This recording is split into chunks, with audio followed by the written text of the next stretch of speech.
Oh, what was that thing you were reading me about Jesse Jackson?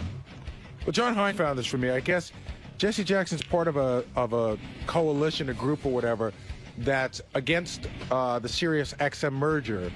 They'd be for it if there were certain concessions that were made. Let's hear this. This is called the Jesse Jackson Shakedown. What is he got? Well, listen to this first, just so you know. It's called the Georgetown Partners. That's what they call themselves. Sounds good. A good fancy name always helps. And they have had, I'm quoting from an article when I use this adjective, an incredible 23 meetings with the FCC and an astounding 18 meetings in 45 business days in 2008. So this year, they've already had 18 meetings in 45 business days. The FCC met with Jesse Jackson's group. Right. 18 days. But apparently, the way I figure it is, you can't say no, because if you do, then you're a racist. If you say no to a meeting, right? That's part of the shakedown. Yeah, so what does he want? Let's hear. So he'll allow the merger to go through Jesse Jackson, who's done nothing to put up any money toward this organization, right, or invest money in it or take any risk. Let's hear what he would allow. There's a lot to go through, but basically it looks like they're looking for around 20% of the channels to be given to them that they can use. Given to Jesse Jackson. So and the Georgetown Well, Partners. it's true. He deserves it. So they can use it for minority programming. Oh, okay. That sounds good. It's only 1/5 of the company. That sounds fair. Because people aren't struggling and people aren't trying to make money. But they have a. That's great. You know, like you walk in and you muscle in on a business. So we want to merge, and that means they have to be given something. And the FCC's entertained, met with Jesse Jackson 23 times. But the FCC has a. Why don't other people just pony up and say, give us something too? Well, why doesn't everybody just get a channel? That's what I'm saying. Right. Like, Why you know, stop just with him? regular citizens. What about the Inuits? Just walk up. Yeah. Well, thank God for Jesse Jackson, who's always looking to figure out how to get in on something. Yeah, go ahead. Here's a dozen questions, Howard, that the FCC has not been able to get an answer to in their 23 meetings. How much money is Georgetown Partners willing to lease for 20% of the spectrum? Mm-hmm. Will the partners pay for marketing costs? Will the partners help pay for customer service? Will the partners pay for royalty costs? No answer on that? No, they can't get an answer. I can't believe it. But they've met 23 times to not know the answer to that. I see. Will they pay radio rebate costs? Well, why should they have to pay anything? Why can't they just have everything free, like communism? Why don't we turn this into a communist country where 20% of everything is given to Jesse Jackson? Why are they meeting? Yeah, why bother meeting? There's absolutely no reason. I mean, and why is it Jesse Jackson? Who is he? Oh. He's a guy you can't say no to, or That's you're right. racist. He was standing close enough to Martin Luther King to get in that picture, and he fucking built a life out of it. I don't understand how he keeps marching up to corporation doors demanding things. Right. It doesn't. I have never gotten a penny. What does it have to do with black people? You know what? One of his most interesting. You're not black. That's the problem. One of his most interesting moments was Yep. I think it was Coca-Cola, but he went to them and he started ranting and raving that they didn't represent minorities, and that he was going to stage a huge boycott and protest. And then, shockingly, like 6 months later, his son owned 3 Coca-Cola That's my point. franchises. Do you know that for a fact? Yeah, Or no. is it something We talked about it on the air. No. You don't remember, I guess. Because sometimes you say stuff and then it's not true. Yeah, I like it when you do that, Howard. Like you say No, that. sometimes you say stuff and it's not true. But we did talk about that on the air. We I did, remember okay. reading the article. We talked about it. Well, I gave you the article and you All read right, it. but I don't remember that. Okay, you want me to go find it? No, fine, go find it. Okay. That would be good. All right. Yeah, go find it. What, right now, in the middle of this conversation, you're going? I don't know. I mean, I just say a said, do lot you of know things that to you be don't a fact? question. I don't know why you question that. Yes, I do remember it. I'm questioning it because I don't know that fact. You know that for a fact, is what you're saying. Why are you taking that as a challenge? I'm asking you to verify that you know that as a fact. I remember that we had an article and we read that and we talked about it. Yes, Okay. we. Okay. You and I fucking read the fucking article. Yeah, so why are you read it getting and angry? you took the paper and you fucking read it. I don't recall that.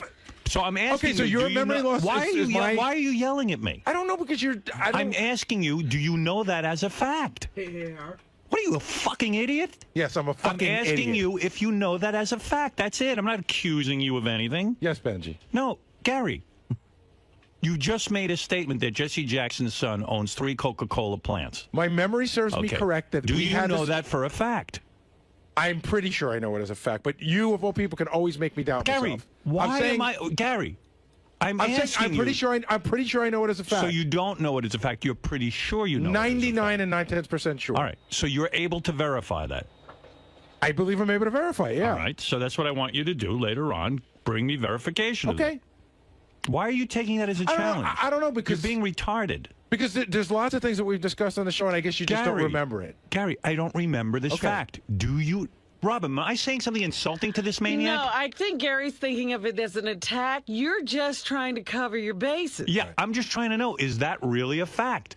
Because then when I hear from Jesse Jackson that you accused him of having 3 bottling plants. Can I just play the devil's advocate? I know if it's real. That's all. What Gary, I think when you said, well, sometimes you say stuff and it's not true, I think he took that as an attack when you said that. That's exactly right. He has made mistakes in the past where he thought something was true and he's wrong. But we all have on the show. Yes. So that's why I'm asking you, do you know that as a fact? I will go and bring you verification when you're done browbeating me. No, you see, after you make those statements, I'm the one that has to deal with them. Right, because I've cost you so much money in lawsuits. No.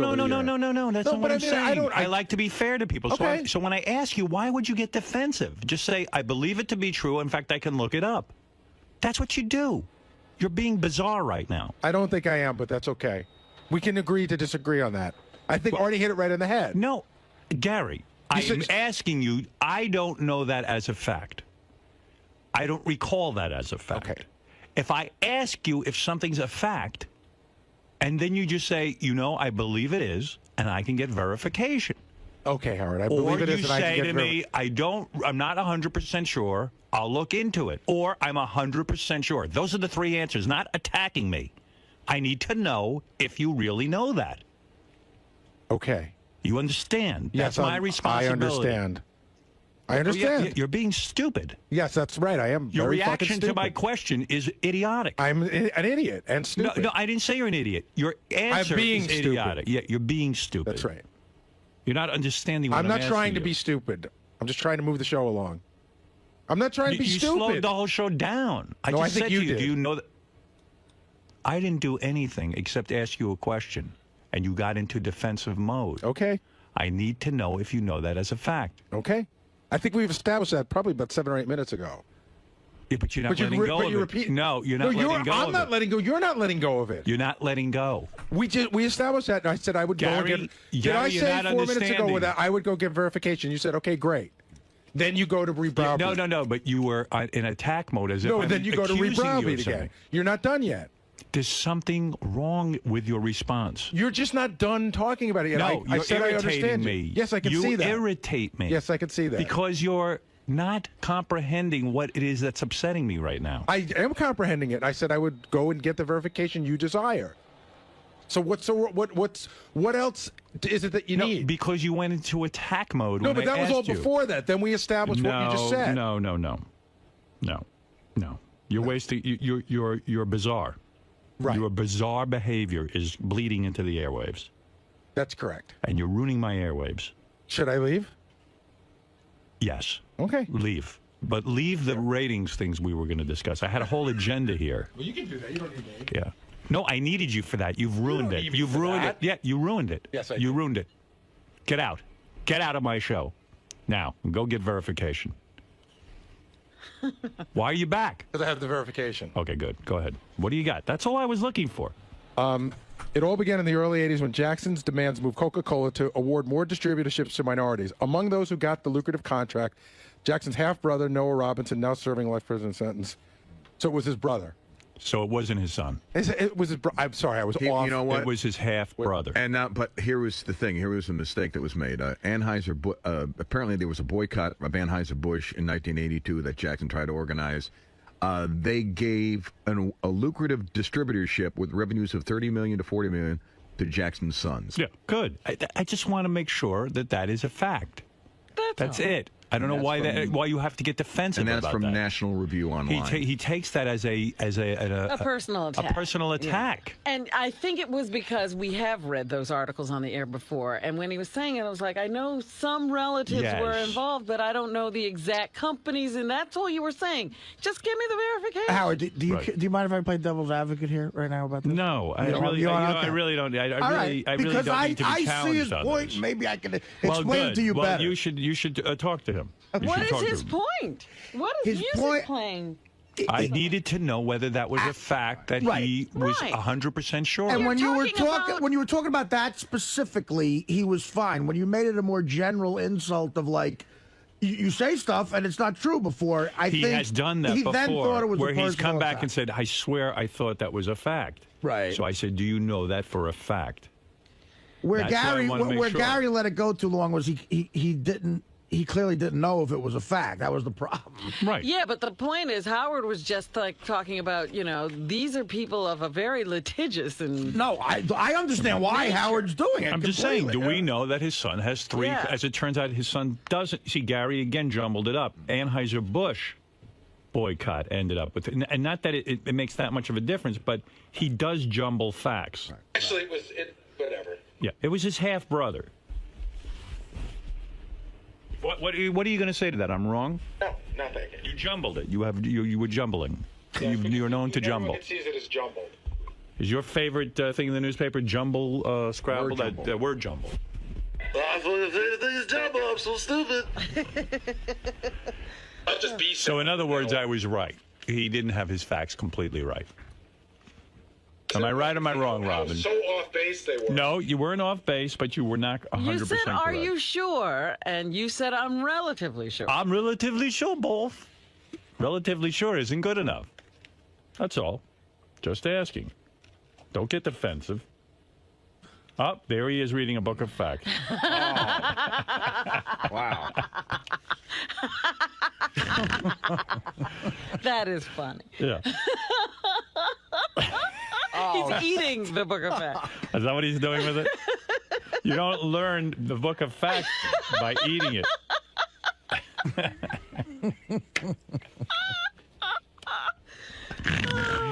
Sal's got the Gary mask on with a big book that he wrote, Book of Facts on. And he's scratching his head and eating it.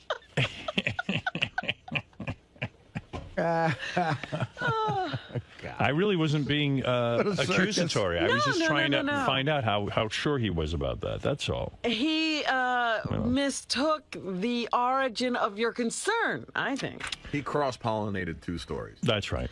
But the point is, he was thinking, Howard was not having faith in him, and Howard was just thinking about who we were talking about. Right. But I think the other thing, too, that Gary kind of stuck himself with is he was absolutely sure that this story was true. Right. The way he said it, it was actually as if it was fact. Right. Right. Absolutely true and then all of a sudden it's not the exact fact. That's why I know Gary jumbles stuff. And it happened. Right. Happens to us all. In 2002, if you remember, Gary told me on the air a guy was gay, and it turned out he wasn't. Really? And then Gary admitted he didn't read the article. So I got to be a little careful. 2002, So, 2002, I got it in my book. Another happy That was a big day, too. Another big day in my life. April 8th, 2002. Remember that Gary one? says someone's gay. Remember that, Gary? Remember you thought you read it? Vaguely. Is that a bigger day in the book, or is Jackie a bigger day? No, Jackie's a bigger day. That's always the the day bigger he day. left was the biggest day. That's Gary declares someone gay day. The day Jackie left his show was Christmas for me. All right? It's your New Year's. Your 4th of July. All right. He thought I was attacking him. I wasn't. I know. That was the problem. All right, so Gary, that whole debate was basically centered around the fact that Howard wanted clarification on fact. Right. But there was a whole sort of like undertone that he more wanted to bust your balls and make it sort of about semantics and Right. Was that your feeling during Yeah. Artie hit it on the head. He goes, well, you often get things wrong, or just sometimes get things wrong. And it seems insulting because a lot of people on the show say a lot of stuff, and he doesn't necessarily call them out like that. Right. And, If Robin said that, he certainly wouldn't have questioned her. and she often gives her opinion without any, about sports. Well, and that things wasn't an she's done. opinion. That was me stating something. But Robin often does that, too. And I've never heard Howard say, oh, are you sure about that, Robin? Or slip it in. It seemed that Howard almost slipped it in passive aggressively, go check on that because you have like a tendency to do. He kind of. Right. You have a tendency to do that. I guess it's all wording is different than, a couple of times in the past you've made a mistake. Is a tendency to do that means to me means, about half the time. Right. He made it sound as though you're very, I'm a regular fucker upper. and always slandering people and stuff Right. like that. And that's what seemed to really set you off. It wasn't the fact that you minded checking or the No, fact not that- at all, not at all. And I found it weird that he just sort of. We have those conversations on there all the time. I don't know what makes him think like in that particular case. Like I said, I don't think if Robin or Artie would have said it, he would have had the same response. Right, and you've also mentioned recently that now that you have a little bit more, I guess, job security, you could call it. You've been here a while. In times past, you would have taken that. You would have, you know. No, I mean, but even when we were living in K-Rock, I was fighting back. Right. I mean, I'm not fighting. I'm not looking for a fight. No, I'm you're just sticking up I'm for sticking yourself. up for myself. Well, charge on. Thanks. By the way, Jared, Tim's assistant, is very angry with JD. And he should be. I don't know if you want to hear Jared's response to what JD said earlier this morning about Jared. Just don't like him personally. He can be anywhere, and if I'm there, I don't like it. You really hate him. I don't like him. We're only hearing one side of the story. All right, real quick, Jared, I got to give you a little airtime to fight back against JD. If he's here. Boy, I said Jared lost his look. Yeah, 2 seconds. He was just here. He just walked out. He was That's Benji. pacing around angrily. Why is Jared so upset? What's going on? I don't know what goes on with these two. I don't know. He's just mad that he's being portrayed in not a nice way. You know what it is? Jared's a really good-looking dude, and finally, it's like Revenge of the Nerds. JD. You know that this whole thing started over an argument over rotisserie football. Yes. Jared, what's going on? I'll give you a second to respond. You're JD's enemy. He was talking about you earlier this morning. I even forget what he said, but it was not nice. You know what? I just told them, or I was going to tell them, but they started following me with the cameras, and I don't want the cameras picking it up. You're fine if you don't like me. I don't care. I have no problems with him, but stop talking shit about me. I don't talk about him. And what did he say about you this morning? I forget. Honestly, I do. He said, well, he was the one who ratted JD out to Artie about the gift being sold at 50 cents on the dollar. But I said that was a while ago, and not until a bigger situation came up did it ever get mentioned. Jared, you're really upset about this, aren't you?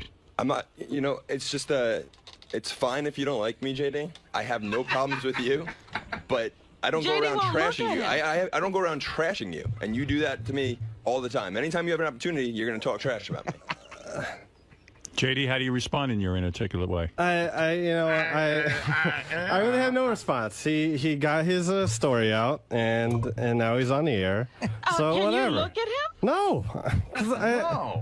All right, what Jared is saying, he no longer wants you to talk about him. That's fine. I won't talk about him. But it's also weird within the office because you got people like Will or whatever trying to start shit whenever me and Jared are like in the same area. And Don't fall for it. Will's like, You were upset with Jared at the strip club, right? You were upset that he was even in the same strip club with you. Well, no, it was just I don't necessarily. Because you're jealous of his looks and you were afraid the girls would like him better? Is that it? Would you lose your girls? Oh, I'm sure I lose my girls. I don't necessarily like being in the same areas. It doesn't have to be the strip club. It's even here, and so But there's got to be more to that. Really? And the fact that Jared's coming on the JD. air asking you to see what it is, he apparently doesn't think it's as big a deal as you. So what is JD, You know did you what? tell Tim that Jared is a piece of shit? Tell the truth, did you? I might have after he told Jason what What? what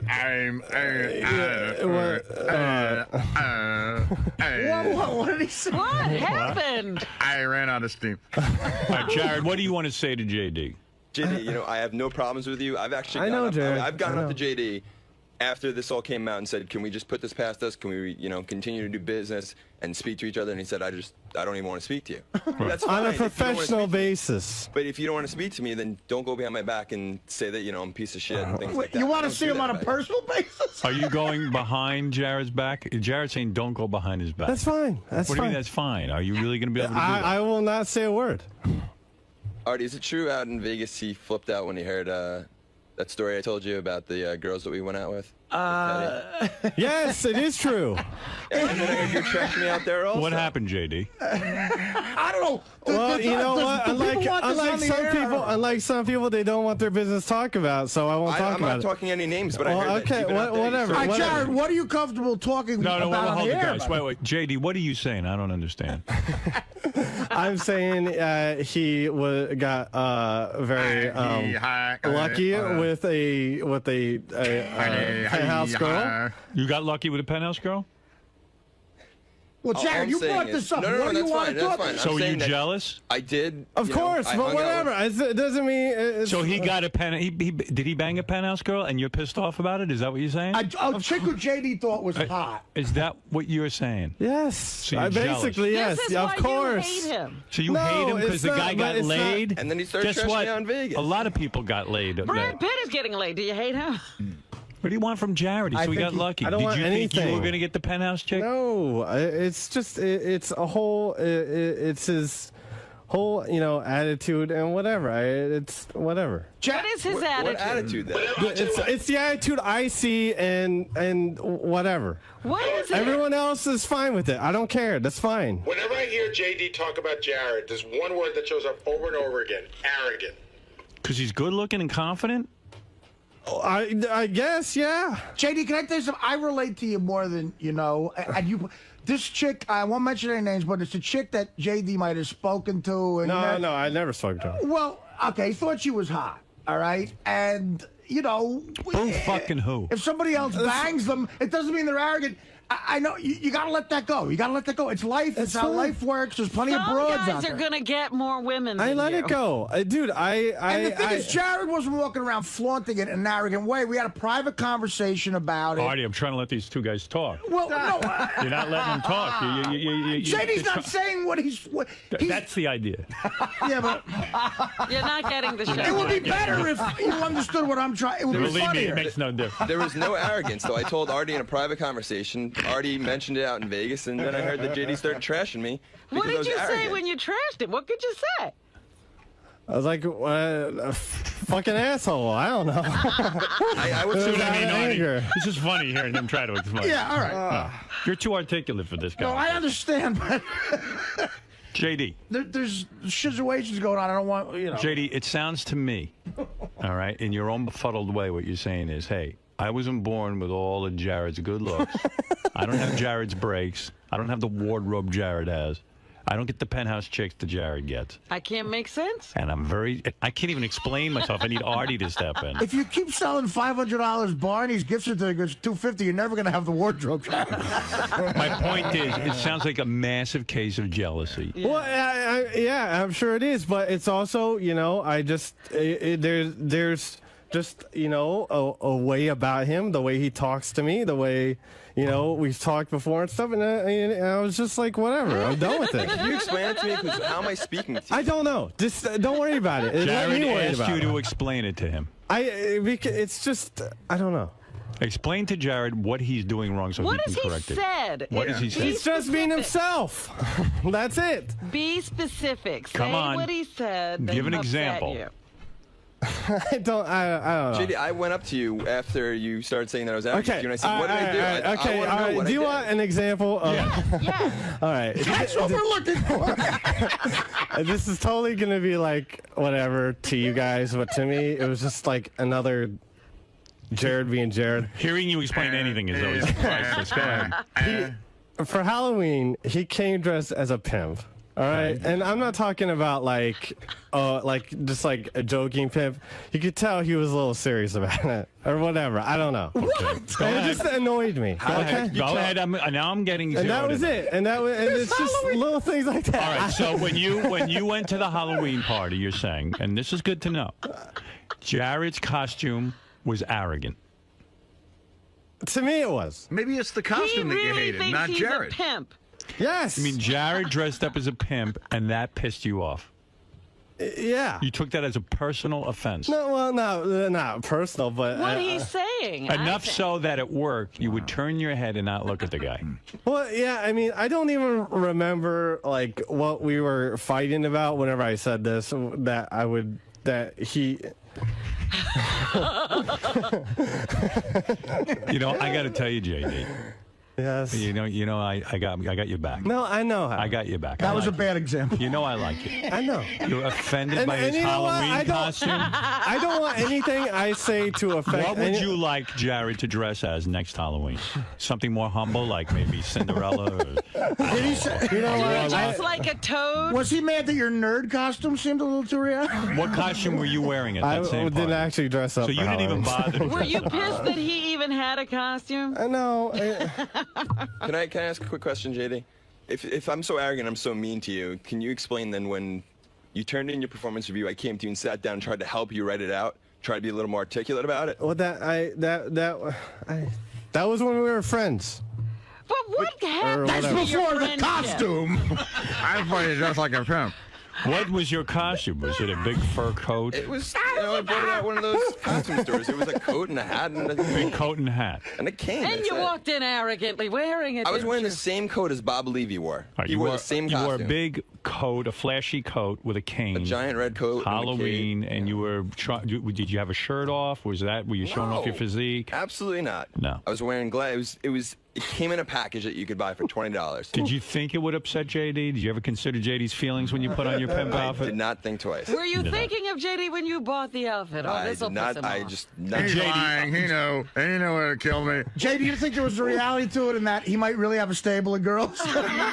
JD, would you like him to dress up in a Dungeons and Dragon outfit? Would that be more like in Or keeping? maybe as one of the guitar heroes. Would you like him to come as a guitar hero from your guitar game? JD, there's got to be a better example of why you feel this way. That's not a good example. It's just that my associations with him. It was always like where I tried to like him and he would say something and it would just annoy the fuck out of me. You know what? But how, And then I would try, and then I would try again, and I just got tired of it. I was just like, why do I have to keep trying? I don't have to be friends with everyone in this world. But I Howard, get the these point. are All the stories that he would freak out about. I'd be sitting in the back on a Friday afternoon with Will and Jason, and we'd be talking about our night before or the weekend, and he'd hear something that I did or somewhere I was, and he'd freak out about it, thinking that I was making an attack towards So him. it sounds to me. And just he would also lie about being with certain girls or whatever. Just that- just How do to you know annoy me. How do you know? Because he would tell me. He would tell me, "Oh, I was just joking." I was like, Well, maybe he felt you were upset all about right, it. look, And maybe he really was, and he was trying to make you feel better. "Whatever." It seems to me that if I can sum up, because I got to move along. You can figure this out. I don't Here's what it understand is. why he's upset. Jared, when you dress up for Halloween, because you get so many girls because of your good looks and you're articulate. How dare you dress as a pimp? You know how to speak the English language. You know how to explain yourself. You're good looking. When you dress up like that, it makes JD feel bad about himself. And then when you have sex with penthouse pets and other girls, it makes him feel bad. So what should Jared do? Well, Jared, Throw acid in his face. Listen, I don't want my issues or whatever to affect anyone else's. Oh, their issues I are- just. Does anybody else feel the same way you do? That's a good thing. Does Is anyone there else feel a the same Jared way? hate club? Yes. who I else just hates Jared? heard other people. Who is in it? I don't know. I think people tell you they hate Jared so that you. Oh, that's fine. Whatever. Okay, that's fine. You know what? On your, I'll be the on only your, one. on your friend's Facebook or whatever that is. called. Facebook. Facebook. Do you say anything about Jared on Facebook? No. What about on your MySpace? No. You never talk about Jared? No. Okay. Why? Has Jared ever been a friend and did he get thrown out? I've heard that you hate Jared. Well, one of the reasons you hate Jared is because all the intern hot chicks think he's cute. And, Right away, And let's yeah. be honest about it. Is that true? That gets on your nerves? Of course yeah, of course. Well, why hate It's- him though? Yeah, he What can't should he do? do Not anything about that. Would you like him to I wear a didn't say that was the burqa? only You want him to gain 50 pounds? No. What do you want him to do? One of our past interns who JD had a crush on was my cousin's girlfriend. He got angry when I was talking to her. He got pissed. did. He got pissed that I was talking to my cousin's girlfriend, who was an intern here. JD, Because he that's had a crush on crazy. her. JD, look at me. Come here. Look at me. Look at me. Yes. I'm commanding you. Hold on. I have to. Look at me. What? Yes, go ahead. What are you doing? What are you I have to doing? change. My phone is on. I wanted to Turn. set That's aside. all right. Ignore it. You can ignore it. We're on the air. Why do you want to make it sound? Sorry. Listen to me. This is sounding a little crazy. I know. I want you to apologize to Jared. I'm right sorry, Jared. And look at him. No, when no, you no, no, no. apologize. That was not a real apology. I'm ruling on this now. Why I'm do I giving have you to ruling. apologize to him? I'm going to tell you why. This is crazy talk. You don't like the fucking guy because he 'Cause wears a he's Halloween Good costume? looking. Now listen. There's look at no. him. Okay, hold on. There's no one ever that you've met ever that you just didn't like, just based on On like the Halloween costume? No. That wasn't. That was like an example. I That hate was the one you I gave. walk in, I see Frankenstein. I hate him. no, What am I gonna I'm do? just, no. My one buddy dressed like Greg Nettles All right, in turn to- 12th grade, and I said, "You think you're a great third But baseman." I'm just saying, no.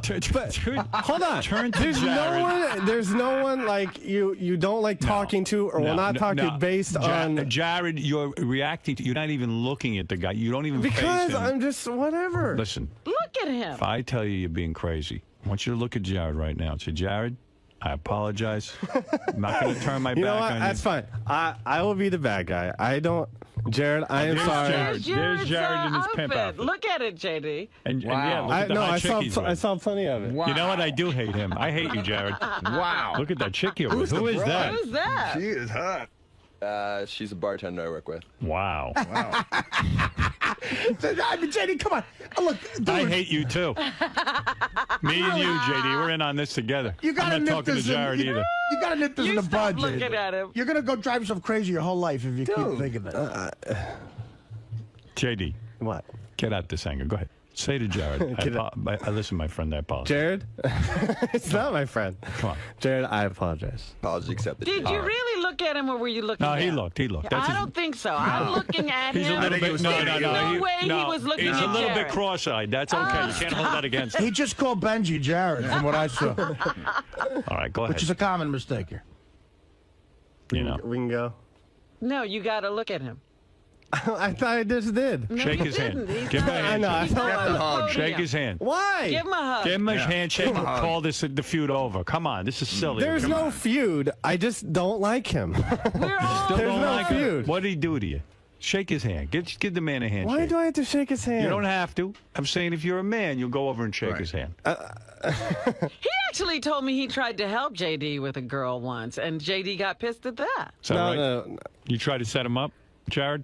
Yeah, I didn't try and set him up, but This was after I had already been to lunch with this girl, and there was no interest or whatever. One of our- and he's whatever. one of my good friends, attractive girl that works here, JD found attractive. I knew that she wasn't, looking to date anyone, but I said, why don't you come out? Because he immediately started getting angry at some of these attractive girls. So I said, why don't you come out, speak to them, and just see that, they're actually not that bad of people, and they're not, So I invited him out to lunch. I had her call him and invite him out to Oh lunch. my God! And, What was lunch like? and again, but this wasn't anything more than just going out to lunch. So you but try being to able help talk the guy to out. an You attractive took girl. offense to that? What, JD? It wasn't under the guise of JD, did getting you laid. take It offense was- to that? Well, I you know what?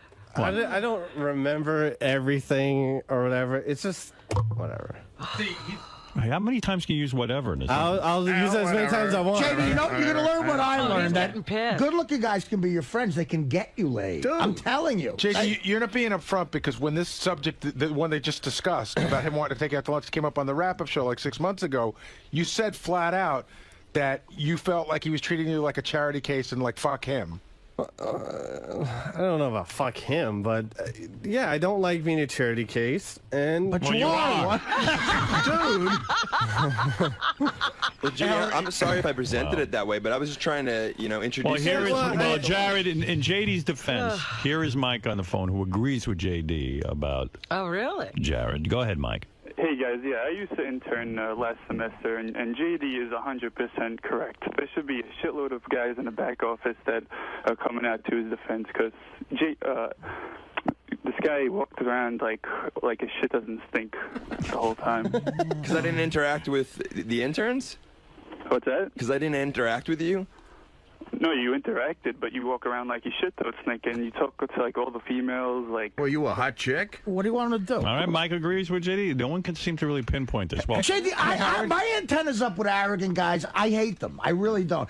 And he's not a guy like that. No, I'm telling he's you, guy. He's a good guy. I'm with Artie on that. I've never. When I heard JD making those accusations, I was like blown away because he seems like he's a good-looking guy. Does your shit for being a really good-looking guy, does your shit actually stink, or is it true your shit doesn't stink? I've never smelled my shit. Irish John, you're on the air. I smell mine. Hey, Howard, I just want to say, JD's coming off like he's gay for Jared. I think he's got a man crush. The things he resents him for, usually you hate a guy for something. Are you in love with Jared? Do you want to sleep with him? How great would that be? Howard, can I ask JD something? Because Howard did this when Jason and Scott DePace didn't get along. Can you tell me 3 redeeming qualities about Jared? Can you tell us something good about him? And not looks. Do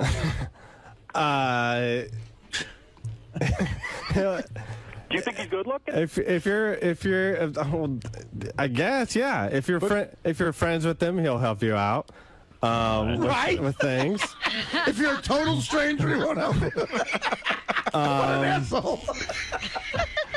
All right, listen, it's enough of this. Thank you, JD. Thank you. I really think we're in trouble here. JD's a little crazy. JD, come on. Yeah, buddy. Jared, I hope it works out with you two guys. I wanted to give you some airtime to air this out. Obviously, it's a bigger problem than I thought. Thank you very much. Stay clear of JD if he's near any sort of knife. Now I feel bad for JD. JD is oh my God, I'm really concerned. That wasn't gonna bode well for him because I knew there was no real good explanation behind his hatred for him, and he can't explain. He's literally upset that this guy has a life. Well, I don't know. It was very upsetting to me. I was trying to bring those two closer together, and it didn't work out. I feel bad for JD now. It's awful. He's in a funk. This is not good.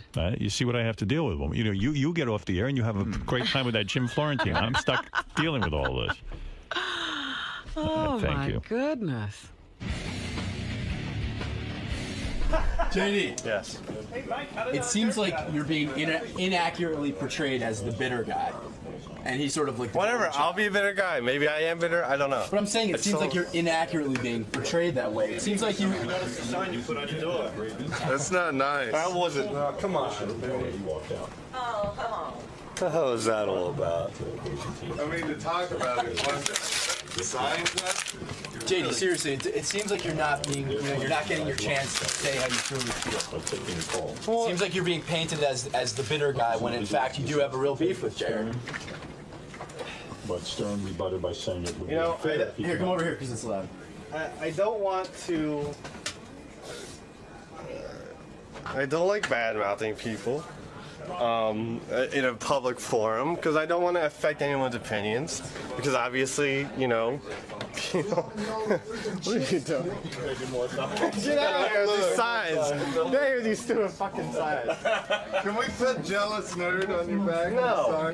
No. Hey, JD, are you going to be all right back there? I actually feel, really feel bad. Where is he? Get in here. I love this kid. I don't think he feels it. I do. I love JD. I love him too. I love this kid. Oh no, they can't. He won't even come out of his little. Where is he? Are you all right over there? I'm fine. I just thought, you know what? I was just trying to help, dude. No, I know. You can't like everyone in this world. All right, okay? Fair enough. And Jared's a person I don't like. But do you understand, I just got to JD? tell you, it's weird when you say you didn't like his Halloween costume. Yeah. Well, I know, and that's why I tried to have some sort of preface before it. Go ahead. I just want to make sure you're all right. That's all I want to know. I'm fine. All right, good. You know thank what? you. Go back to your room and watch TV. If it's all right that I don't have to like somebody, it's fine. Okay. All right. Then I'm fine. Fine with us. You know what? I don't... You don't like bad-mouthing people? Well, I mean, I'll badmouth people, but I don't like doing it necessarily in a public forum? Yes. You're a private guy. You don't like your family being discussed. You don't like... But now that I've done it with people within this workplace, and that's Do you think it was wrong for you to go over Jared's head to 𝗦𝗵cie and tell him he's a fucking asshole? Well, that's Tim would just happen to walk by, and I was very angry with Jared at the moment. So. Right. There's been these moments where you've been really angry, yet in the studio they're trying to paint it as though you're bitter about his looks, and that's it. You can't really pinpoint. No, that's fine. I'll be the bad guy. He can be the good guy. Right, that's but fine. what I'm saying is I'm trying to give you a chance. Like, there are legitimate reasons behind your feelings. It's not just that you find him too good looking, or or you're just fishing for reasons not to like him or to hate him. It seemed like he was being painted as the golden boy in there, and you were the bitter. And that's fine. I want to address something since I just heard something. Go ahead. I kept the gift card thing under wraps for the longest time because it was agreed that we weren't going to discuss it. But if you're trashing me all this time and you have no problems going to my boss and telling him I'm a piece of shit when I don't, I have no problems. So I never told. It's not like I told him to fire you or something. But nonetheless, I don't talk shit about you to other people, and you're doing it behind my back, talking shit about me. So then why should I keep the loyalty of keeping that a secret? Okay, fine. I know that that it's going to be good radio, so why not put it out there? The only reason I had it a secret is because we had no problems between each other. But you're trashing me behind my back, and I'm not saying anything about you. So why would I keep that a secret? Okay. I think we got everything resolved. Yes, everything is resolved. Everyone can leave. Who the hell are you to dress like a pimp? I didn't realize that my costume for Halloween was such a big issue. Jared, is there any chance of reconciliation between you two guys? Can you guys make this work? Seriously, Greg, tomorrow I can sit here and go out to lunch with JD. I have no problems with him. I really have no problems. But he clearly has an issue with me that's unresolved, and it's not going to be resolved. I've gone to him before and asked him if we can just move on, and he keeps on coming up with this, there's no reason that we need to be friends. There's no reason we need to speak. So clearly there's nothing going on further with me and JD. So if he changes his, sort of frame of mind about you, you're willing to meet him halfway? I have no resentment towards JD. I have no lingering issues with JD. So, yeah. If he walked out of his office right now and said, all right, let's move on, I'm okay, and I can act like this never happened. I don't hold grudges. And you're never mad to begin with, so it's... The only reason I'm now actually pissed is that he went to my boss and told him I'm a piece of shit, which I thought is extremely unprofessional, since he was the one that said that we should only have a professional relationship. So that's kind of bullshit. Now, if you're guilty of anything, it's just being too damn sexy. Not as sexy as you, Greg. Thank you. Nice ass. Nice ass. Airfares. What are you worried about if it's $20 more or $30 less? Dude, just get on the plane, go do your thing, and go home like I do. Mind you, I don't care. Ronnie, that's your... I don't ask to see the breakdown. I don't give a shit. Ronnie, that's your approach, but that's clearly not Scott's Well, I'm approach. sorry. That's the way it should be. I mean, it's, Why don't you I didn't approach get it into that this way? to make a whole fucking deal out of it. Why don't you approach it that way, Scott? I'm anal. Okay. About some things. I mean, I'll admit it. But the thing here, if I could just jump in for a second, I'm going to let it ride between the three. The thing that I'm getting out of this is that yes, it started out with the three of you, but it appears that 𝗛ćuli's doing the bulk of the work. So while you guys may have had the original idea, it's not the workload is no longer the way it started. And it sounds like come to me and say that. It Don't sounds like just... well, he did. He said now we're going to do a flat fee. No, he didn't. That's what he said. He didn't say the workload. I mean, it was. But it's pretty obvious. Yeah, like what do I got to do? That's. Yeah, but is it wrong for Scott to say, "Wait a second, that's not what we agreed to. I'm not happy with it"? He did, and 𝗛ćuli said, what's the 𝗛ćuli said, "Take it or leave it." So, but can Scott also say to you, "Take it or leave it"? Absolutely, He can say it all he wants, and he can start his own tour tomorrow. Scott made a very strong point. He said, Ronnie and I can get a two-bit comedian, and we can do this, which I think was a dig at you. Well, it was, and if I'm such a two-bit shitty comic, why don't you go up after me? Why don't you do your stand-up? I can't do it after myself. Me? I'm not a comic. Why? Well, then why entertain this thought in the first place? Why have somebody write you jokes and go up there and do them without telling any of us that you're going to do it? If you know right now you're not a comic, what changed last weekend when you thought you were? I took Howard's advice. But again, you didn't. Okay, you didn't. so It's not Howard's show, though. What did I do after the first show? What do you mean? I said, if you don't like the comedy, not because I was mad, Not because he. And what did I tell you? I said it's funny that Ronnie interrupts you in the middle of your jokes. No, did you I said- not say that? Did I not say Ronnie coming up and ripping up your set list was funny? I said, "Do you want me to do it or not?" That pissed him No, off. You and- don't even and know. You how didn't that even. pissed him What off. pissed him off, You Ronnie? lost. You lost. You don't know the conversation we had. He had a set list. Hold on, Scott. Julie, you lost. Hold okay? on. Hold on. Go ahead. He had a thing. I had like, notes. like an outline of, Yeah. of like notes It was that just sitting on the stool. it was sitting on the stool, and I just walked over during his act, and I ripped it up. That was the second show, not the first show. And we try. I know it's just boring to the audience. And that's when he got. That's when he blew a fit. No, you're wrong. Okay.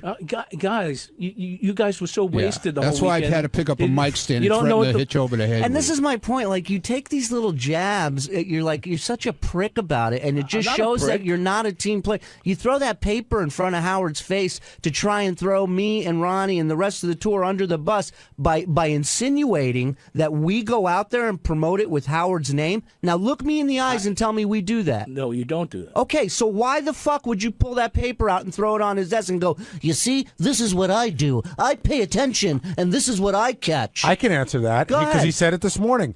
You guys are not paying attention to the details, and he is. Right. Well, you I'm know trying what? to, You and know they what? won't let me. I'm busy. I was trying to help. That's I'm busy all. trying to get a second and a third mic. I'm busy I'm trying trying to to make help. sure that the comics have shit to eat. I'm busy to make sure that everybody's rooms are, Well, that's are the set. promoter's and I'm job. sorry that I don't have I don't time. know you were doing I'm that. sorry You that didn't tell me You that. see me, Scott. You see me. You see every problem That coming was to the me. promoter's Don't job. you? Wait, the promoter's job was to handle what you just mentioned. Scott, and it Isn't that doesn't- the and it- promoter's job? Absolutely. What's your fucking job? Tell me that. I don't have a What's job. your job, The and job when are you that- going to start doing it? I've been doing what I've been supposed to be doing, and according to our agreement in the beginning, I've been doing that all along.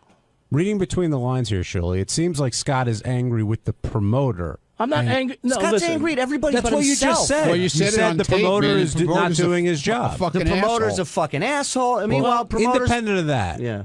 Well, yeah, he wants to get involved with the pranking of me. You know, I was just grow up. Just dude. want to make Everybody sure that we're fucking- not. None of us are getting ripped off. That's all. You act And like they don't we- believe that. You act But- like we put okay? X-Lax in your You fucking didn't food think or us if we're something. getting ripped off. Scott, so don't say we. Scott, do you think you're getting ripped off? Yes or Of no? course he does. Hold on, let him answer. Do No. you think you're getting ripped off? Yes or no? No, I didn't. Do you but I- think? Do you think that it's being mishandled in a way you're not getting what you deserve? Some things can probably be handled better. That's all. And, and if it were handled better, expenses. How much more do you think you're losing out on? Because that's what I'm curious. I understand what you're saying. You're saying we're spending. There's a lot of fat on this. If we trim it down, we could all make a little bit more. Yeah, how much more? How much more do you think you could see a gig if you ran it the way you would run it? Not the way I run it. I don't know how I run it. I was just trying to point out a couple of things. Well, I don't but want to when you're run asking it. for breakdowns of I don't financial wanna run of the weekend, when you're asking for a financial breakdown of the weekend, that says one of two things: either A, you don't trust the people you work with and you're not happy with what you got, or B, which wasn't the case. You have to have some sort of plan. If you tell me to my face, oh, I just want to look over some of what we're spending and see if we can tighten it up Well, a if there bit. was a way to save a couple of grand, which there might have been. So you want to see the expense reports because you think there's a way that we can save a couple grand, but yet you have no idea on how to do But that. surely, if Scott's a partner, based on the original agreement, if Scott's a partner, There's no such- why there's is it no- why there is are it no wrong? partners. Right, There's no Benji. partnership here. There's no Benji. partnership here. So who is in charge and who owns this? Nobody owns it. We're doing so it as who, a who group. gets it? Who would be okay for them to see the expense report? Listen, anybody can see it. Ronnie can ask for it But tomorrow. is it Scott wrong can for ask Scott for to it. ask for it? I believe so. Yes. Well, obviously, you Have just you made a seen it? contradictory Have statement. I seen it? Yeah. Yes. Was that wrong for you to see? Did you not trust somebody? No, it's not. I have to see it so I know what we made, so I know what everybody gets paid. Then technically, Shuli's the Listen, one I don't in think charge there's anything based wrong on with you that. saying to Scott, "Listen, flat fee, take it or leave it." And I but, did. But based on it sounded like on the original thing, you guys had a partnership. But Benji, we It just wasn't told all you there's worked out, no but partnership here. There's no. Here's what I think had an happened. agreement. Can I just say something? What happened was I think three guys got together and said, "Let's do some shows and see what happens. Let's all go out together." And as in any evolution of any business, somebody has to run it. And so Shuli sort of rose to the top running it, whereas nobody said, "Shuli, you're running it." It just sort of naturally happened. And now Ronnie seems to be okay with that, but you don't, Scott. No, you know what? I thought that the three of us would make decisions together. Can I just tell you, bottom line, here's what pisses me off the most is, and I feel that you guys are leaving me out of the loop. Hear me out. You're leaving yourself out. In all honesty, you are your worst. You are your own worst enemy. You really are. Okay. But let me just say this, okay? My biggest problem with you is that you can't appreciate for a fucking second what you're getting, and that you get what you get, and you still, in your mind, think there should be more coming to you, and that to me is disgusting. I didn't say it's disgusting. I never said not to me. mention. Again, you're doing this for the sake of everybody. I said us. I right, didn't say, right. You're never looking said, out for all of us. That's correct. And you don't believe that. Of course. Does anybody in here believe that? Please, just say something. Anyone, please. Obviously not. I think Scott's doing it for him. That's called dead air. I think Scott's doing it for himself. Really? When did you figure that out? When you step on stage. Something that happens after your line's on stage? Every time, yeah, one of my lines. Then come follow me, cocksucker. Come follow me on stage with your fucking jokes that somebody wrote for you. Oh, that he's holding on to the secret on who wrote them. Like I'm gonna go. Like I don't know who did it. Yeah. I do have one question for you, Scott, because I think it's interesting. When you said you can get any comedian, a two-bit comedian, I'm going to throw a name out, and I don't think he's two-bit at all. But say you got Jim Florentine to do this, right? Jim's a phenomenal comedian. Yeah, he's great. Can knock out 45 minutes in his sleep. Uh-huh. If you guys go out and you do this, do you think don't you think that part of this lack of harmony in talking about it on the radio is what generates ticket sales? And so if you guys go out, and you and Ronnie go out with Jim Florentine, and we never hear about anything that happened over the weekend because it's all going great, do you think the ticket sales would still be the same? I think we could do a good job promoting the show. That's correct. So why don't you do that? Shuli clearly doesn't want you to be a part of this anymore. No, if you're fired, you can do whatever you want now. You're a free agent. But I didn't say me alone. I said me and Ronnie. I never said me alone can go out without I never said me alone would be able to do it. Scott at JD's block party. If you don't think the ball busting and the pranking that we've done to each other, not just you, but we've done to each other, everyone's gotten a turn here. Yes, if you don't think that shit I got more than one turn already. Helps sell tickets at the end of the day, then you're out of your fucking mind. Listen, of course it helps. Listen, the only thing, the ball busting, I was Why are you fine. giving away secrets on the air for? Yeah, really.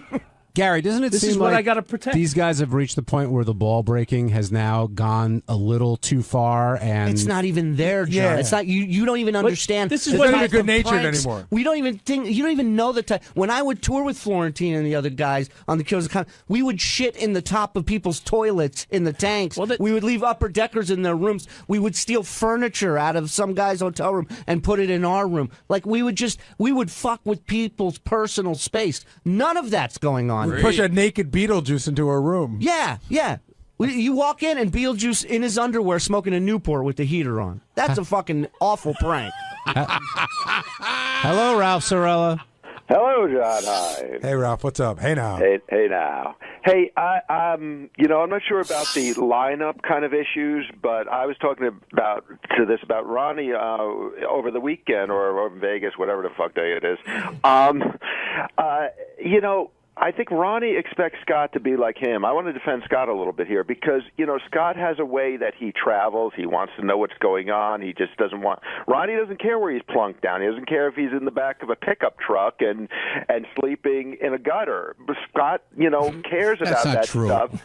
Well, whatever. You're less high maintenance than Scott. I'm not high maintenance at all. But yeah, I know. But that's you, Ron. You expect Scott to be just like you, and Scott's part of this thing too. So you have to respect the way that he is, and you got to meet somewhere in the middle. You just can't dismiss him and go, oh, you should just be more easygoing about it. This is the way Scott is, and then you got to respect his what he wants. They don't really have to respect it. They could just decide whether they want to work with it or not. And Scott can decide to walk away if he That's wants right. to. Absolutely. It's for both. Absolutely. The thing to me is this is like three guys that started a band in a garage that never imagined anybody would give a shit about buying their records, and now they're selling some records, and nothing's ever been written and that's up. my point to all the guys when it started taking off is you have no idea how hard it is to be just to make money in this business. Forget a living and a successful tour, and we've stumbled onto something. So let's just fucking roll with it. And there's bigger opportunities down the road. There is. I've talked to Scott about it. He knows that there's bigger shit to come. Yet he can't fucking just be a team player. But Julie, as somebody else made the point before, that's why people are coming, because Scott's being a pain in the ass, and this is going on and that's going on. But Otherwise, the Scott pain in the ass stuff you don't see on stage. You don't get that at the show. You see Scott fucking up and not hitting his cues here and there, but you don't get that other than this weekend when him and Ronnie were kicking a chair at each other for 5 minutes. You don't see that on stage normally. You guys are a mess, and people are coming to see the train wreck. So just go with the train wreck. Absolutely, yes, but I don't have to sit there and fucking work with a guy who's getting paid a lot of money for being a train wreck and is still accusing me or insinuating that I'm holding out on him. But can you? Fuck that. Will there be any legal issues of trying to fire someone with a B12 deficiency? It might be. You know, Might be Ralph, like a Philadelphia thing. You know, Ralph. The Have problem my is lawyer get on that. The problem is that Thank you. Shuley's already done the show. Scott gave them the opening by letting Shuley and Ronnie do the show without him, and it worked. So that's where the problem is. It also worked good without him.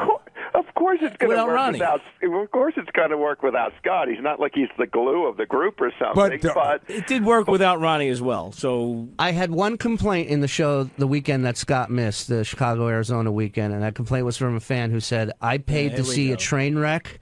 Scott's not here, and I want my money back. That was the only complaint I got. It's not enough of a mess for me. Really, that's what he said. All right, thanks, Ralphie. Scott, I'm going to pick up on what Benji said with his B12. Where did this health issue come from, and is it bullshit or? No, it's not bullshit. I was having issues since late last year, and I thought it was just soreness from working out and stuff like that. It didn't go away, and I went to my doctor. They did blood tests and all kinds of things. He didn't find it. And I went to a neurologist finally, and He didn't find anything there either. there's nothing in my. And they found that my B12 was, deficient. Can I ask you, Scott? Because when we talked before this got on the air that you weren't able to do that weekend, you talked to me and you told me that you couldn't do it. It was a private conversation. I'm not going to bring up what you said, but it had nothing to do with your health. Well, it is my health. I didn't want people to know that I was dealing with a health issue. So why? So you lied to me before and then on the air again. Didn't want to lie to you. But you did twice. I wanted to protect my health issue. How are your vitamin D levels? Don't you trust these two guys enough? See, this is again a trust issue. Ronnie knew. But hold on, don't you trust? I knew after the fact, afterwards. but don't you trust these two guys enough to tell them in advance? Don't you think if you told Ronnie and I wasn't Julie, comfortable. hold on, and you tell them that they would understand, as opposed to knowing that you're going to make up a lie that they're going to see right through? I suppose that was the wrong way to do it, but I wasn't comfortable with. What made you just uncomfortable? Not comfortable. I don't know. You maybe were more that's comfortable with making up a family cousin wedding than just coming to me aside Do you know how and much going. job place discrimination there is against B12 sufferers? No, seriously, what made you so uncomfortable? I don't know. That's what I. What am. do you think? I just didn't want people. It was personal, so I didn't want people. That's how I felt. Okay, you can ask my wife. I mean, I just didn't want anybody. She says, Throw "Tell vitamins them, at me." tell them." I'm like, no, I don't want to tell them. He didn't even tell me. She told me. Well, his wife told you? Oh, she's talking to you? Yeah. She called me and told me the whole time. Yeah, I don't know what it is. But it was after the fact. Wasn't comfortable. My husband Just needs tell a him, multivitamin because I don't know. I can't explain it. What does the B12 deficiency prevent you from doing? Hitting his cues on time? Yeah. It's not really preventing me from doing anything. In the beginning, it was more, if I sit in one place for more than 10 minutes, I get cramps. My legs are sore. Cramps in my legs.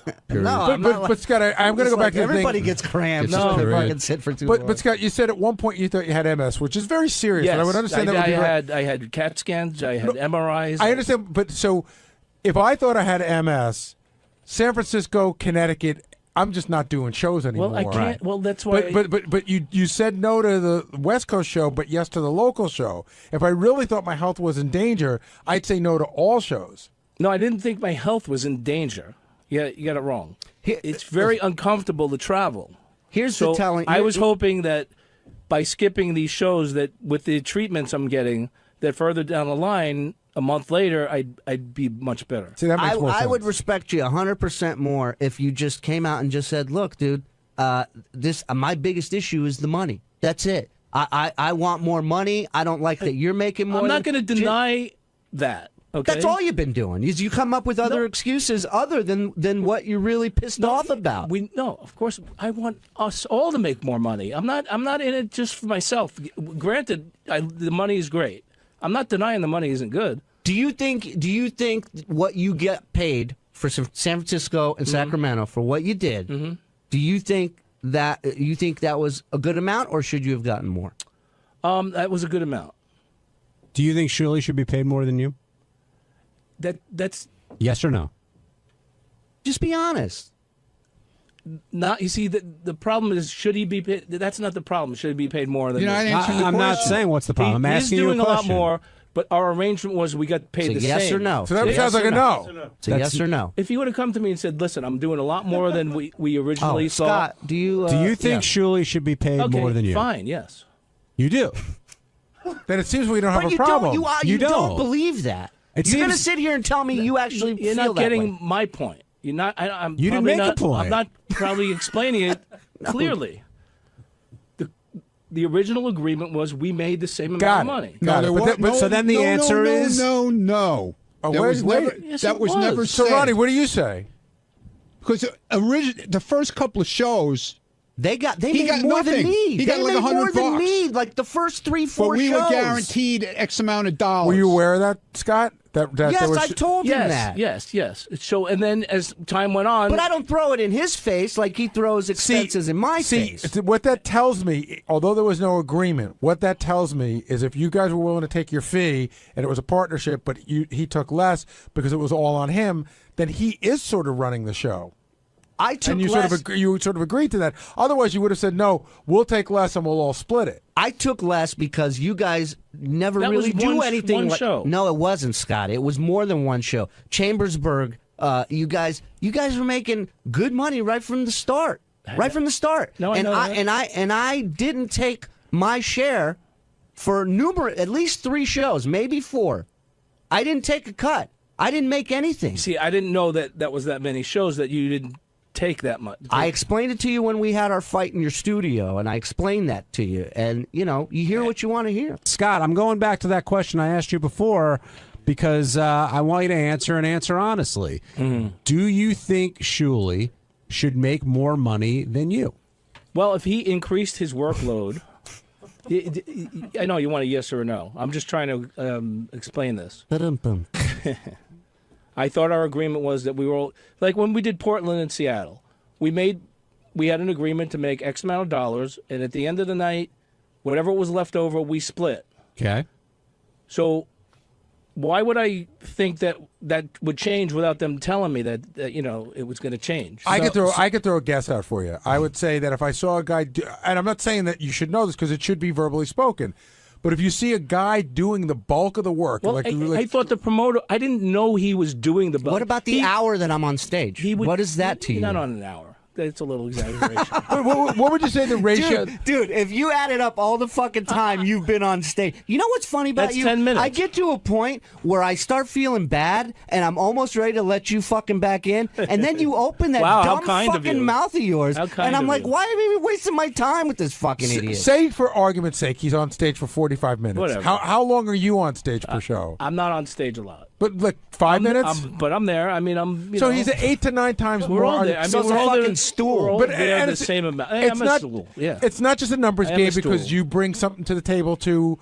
When Scott's going to be there, people are going to come out and see you. But he is carrying the workload on the stage. I'm just telling you what our agreement. I'm going to go back to our He original can't answer the agreement. question.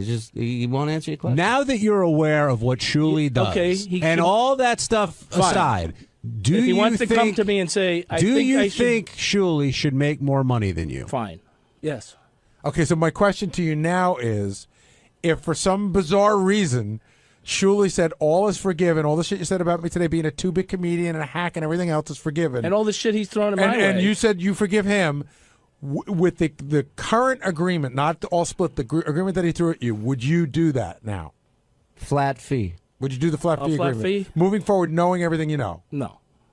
Now, I'm so glad you answered this honestly, because this is what Scott the Engineer is all about. This motherfucker is going to walk away from thousands of dollars when the flat fee was $500 less than he made this weekend. That's his flat fee. And he's willing to walk away from it for good.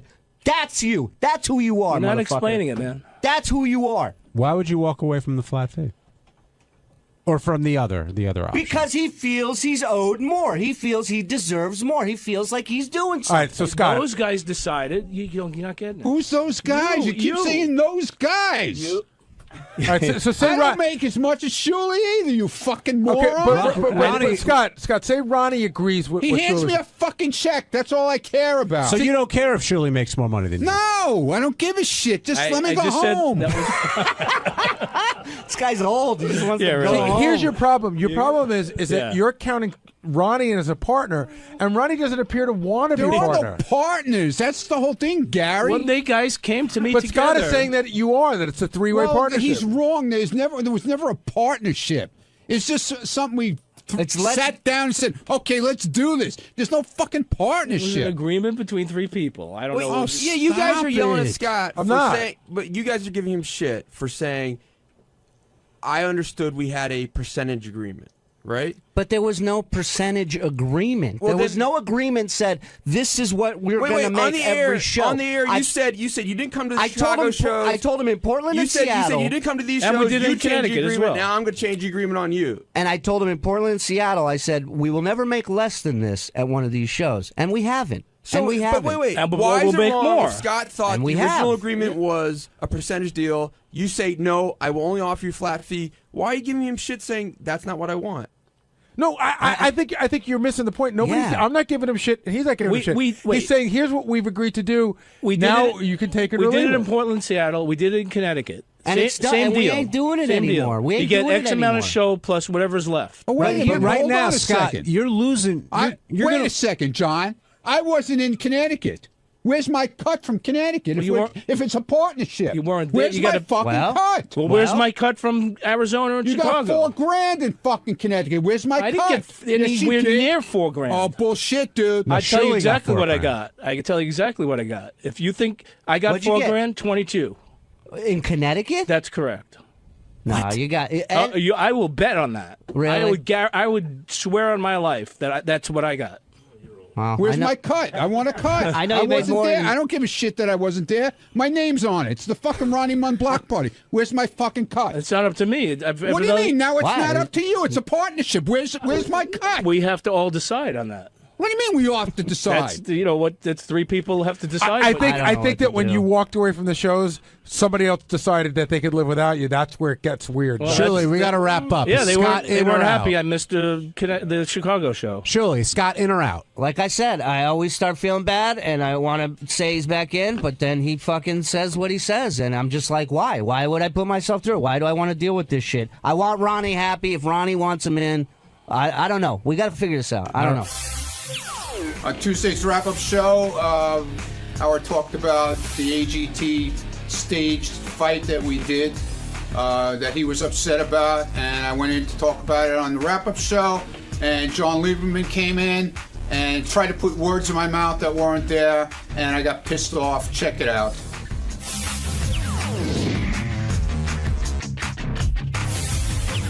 Thanks to Natalie, we got that Vegas story today about Ronnie. And I have a feeling we were going to get that without Natalie. Well, regardless, Ronnie staged this fight with the other security guys there. Hold on a second. They staged it, and he That's was a right. part of it. Okay. At first, I thought they were going for a Howie Mandel was behind all of this or something, but that didn't happen. But when Ronnie went in there and Howard and Robin both explained how they felt, it seemed to me that Ronnie either just decided to tune out and didn't want to deal with it, or he really feels that he did nothing wrong in this situation. Well, I got to start by saying I do love Ronnie, and I said on the air he actually made me look a little foolish because yesterday on the air I talked about how amazing. Oh, it wasn't on the air. I was doing a special for behind the scenes at AGT, and I talked about how amazing Ronnie is, how people throw all sorts of shit at him verbally, and how he doesn't let it get to them, and he's a consummate professional. And I get that there's a familiarity when you work on a crew. I was there for a weekend, and I feel like I knew these people. I was eating with them, and you're hanging out with them, and you get to know them. So Ronnie's like really in there. But were you saying like, "Hey, asshole," when you ran into him? No. But I mean, you get familiar with people. So if I got familiar with them over a weekend, imagine how bonding and experience it must be for Ronnie over 6 weekends. So and a Vegas week. Okay, so however, you got the familiarity. Like I'm familiar with you, but when John and I come in the morning, I don't go, "Hey, douchebag."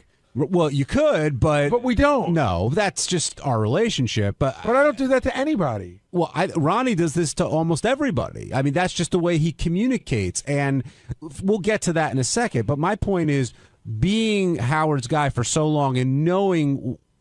Why would you take the chance? Why? And this happened before here when Ronnie and Scott did that Langford bit a few years ago. It's like this creative bone that's inside of them that needs to come out. Do you think Ronnie wants to be sort of a writer and an entertainer, or what possesses him to do this? I don't know that Ronnie wants to be a writer. That's Howard's rap, and there may be something to that. But I do know that Ronnie likes to be in the middle of things. He's not a guy that wants to stand on the side. Standing on the side and watching is against what Ronnie wants to be in, when he's not doing that. He likes to be in the middle of the party. He likes to be part of the fun. Now, Ronnie's whole rap was, well, this wasn't supposed to happen in front of Howard's door. It was supposed to happen down the hall. But the truth of the matter is it shouldn't happen at all. Because I do agree, even though everybody on the crew knows each other, you do get into a weird area where there may be a lack of respect. And, why didn't one of the other guys do it? If it's not near Howard's door, who is the prank for? Is it for the other security guys? It appeared to be for the one security guy who didn't know that Harvey and Ronnie have this relationship going on. That's a goof. That's what I got out of it, was for that guy. Benji, why do you think Ronnie realizes that he made a mistake here, or do you even think Ronnie made a mistake by doing this? Yeah, I think it was a mistake. I think it was horseplay. I don't think Ronnie put a lot of thought into it. I think it was just like, hey, we're having fun. But shouldn't you put a lot of thought? I get what you're saying. He didn't put a lot of thought into it, but that's part of his job. I think it was a big mistake. I think it was it was. I don't think he did it. I don't think he did it in any malicious way, but I just feel like, again, you got to be at the top of your game. Even more so when you're outside of here. Does this incident destroy everything that Ronnie, all the goodwill, I guess, that Ronnie's built up on AGT? Because he has been doing such a great job. With Howard? Or with Howard, and two, with NBC and those folks. I can't speak for the NBC folks. I mean, I don't know. Though I met a lot of the security guys, and they all seem to, be funny guys. I don't know if they would have done this, but I think they probably just thought the whole thing was goofy, my guess is, and they don't really care. Howard's probably a little bothered by it. Yeah, I think Howard's genuinely angry. He said he was with, I guess, Beth and some other people. His brother-in-law and his sister-in-law. And he was pissed. And but at first he was concerned because he thought something actually may be happening out in the halls. And then you find out, haha, it's all a joke. How do you expect him to react? Exactly. And by the way, I want to give a big shout out to Ralph, who, when he called in this morning, didn't try to lie and act like a hard ass. Said he opened the door, saw a fight, and immediately crawled back into the room. I love that about Ralph. Brian, you're on the wrap-up show. Hey guys, how you doing? First time I've got the chance to speak with you. How you doing today? Good, Brian. Thanks for calling. What's on your mind? Hey, no, I'm very surprised that Ronnie, out of all these times that I've had the chance to listen to you guys here on Sirius, and I didn't get the chance to listen much before that because you weren't here in Indiana, but he just doesn't get it. He needs to stand there and do nothing. Dress him up like one of the British guys over there in London that's guarding the palace or something, and just not move his eyes, not say anything, and just do what he's supposed to do, and that's guard Howard. I mean, why would he want to start something outside his dressing room? It's just amazing to me. I can't answer that. I wish Ronnie were here, and he'd probably give you an answer, but I think his answer is, I didn't start anything. It was Harvey's idea. It was a joke. I just agreed to it. Do you think he's sort of seeking attention, or he's just kind of playing around and hanging out with the guys? There's a little of both in there. I know he likes to play around and hang out with the guys, and I think he likes to be in the middle of stuff. Well, the hard-hitting 100 News reporter John Lieberman now enters the studio. He's got a Post-it in his hand, which means he's got breaking news. He's got something on Ronnie, I'm sure. Well, there's a couple things. One, Ronnie went on the record to say, yes, he regrets his actions in this situation. But when I asked him, do you believe you embarrassed Howard, he walked away. He said, fuck you, I'm not answering that. And he walked away. But here's the good behind the scenes, and this shows just how concerned Ronnie was right when the incident happened. This guy Harvey says to him, pulls Ronnie aside after the whole thing and says to him, I'll bet you $1 million Howard doesn't even bring this up because Howard hasn't said a word. This was a couple hours after. And Ronnie goes, no, man, he will bring it up. He will bring it up on the air. And so Ronnie bets him the $1 million, that will Howard bring it up or not. So Ronnie clearly was concerned from the get-go about this. And here he is. Ronnie, you were concerned at the get-go about this event, correct? Because Harvey bet you $1 million that Howard wouldn't bring it up. Okay, so what's your point? So that shows that you were concerned from the get-go about the gravity of this, despite you playing it down today. Dude, what the fuck is your problem? Leave me alone. You're always trying to dig something up that's not there, but okay, go ahead. What's your question, John, so I can get out of here, please? John Hine? Thank you, Ronnie. You seem more upset than usual about this stuff. I mean, your balls have been broken God knows how many times, and this one seems to have gotten to you for some reason. I don't know. I guess it did. Okay. Well, do you feel, Ronnie, in the situation that you didn't do anything wrong, yet Howard's making a big deal out of it, or do you feel like you did do something wrong? Yeah, I guess we did. Both of us did. Not just me. Harv, you're talking about? Yeah.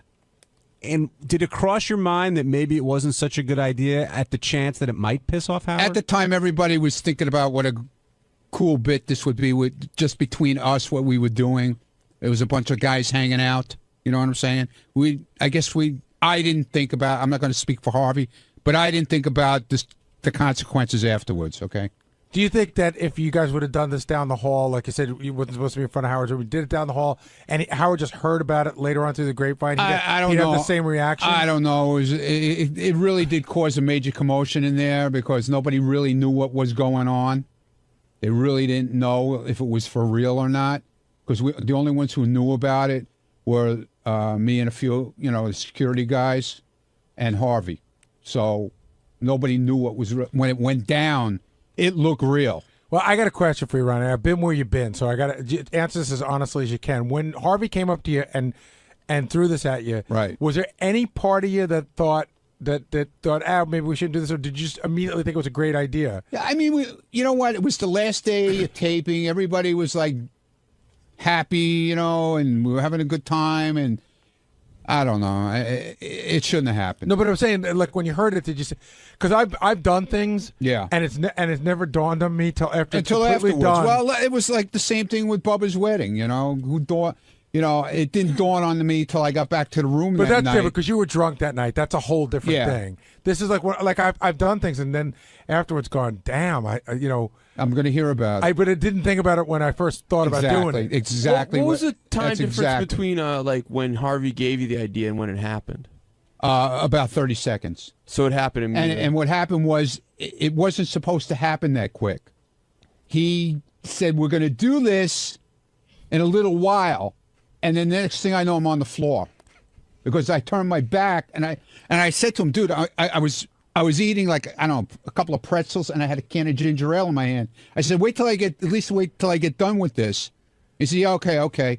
Next thing I know, boom, man. He like blindsided me from the back and I'm laying in ginger ale now. And people thought somebody pissed in their pants because we were all on the floor and it was ginger ale. So it's kind of like that color. Now, there's a rumor going around that there may actually be video of this. I thought you were saying it'd actually be pee. One of the security guys has it on his phone.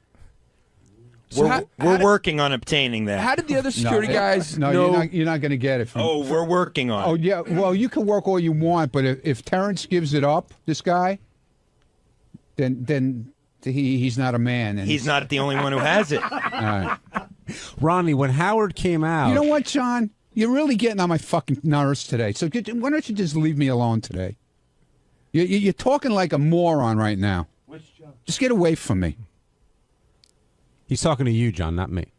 Yeah, I know. I don't know what How is today different than other days? I'm Because asking you questions. you got that fucking edge in your voice today. It's like, I can't wait to fucking fuck this guy in his ass by getting that video.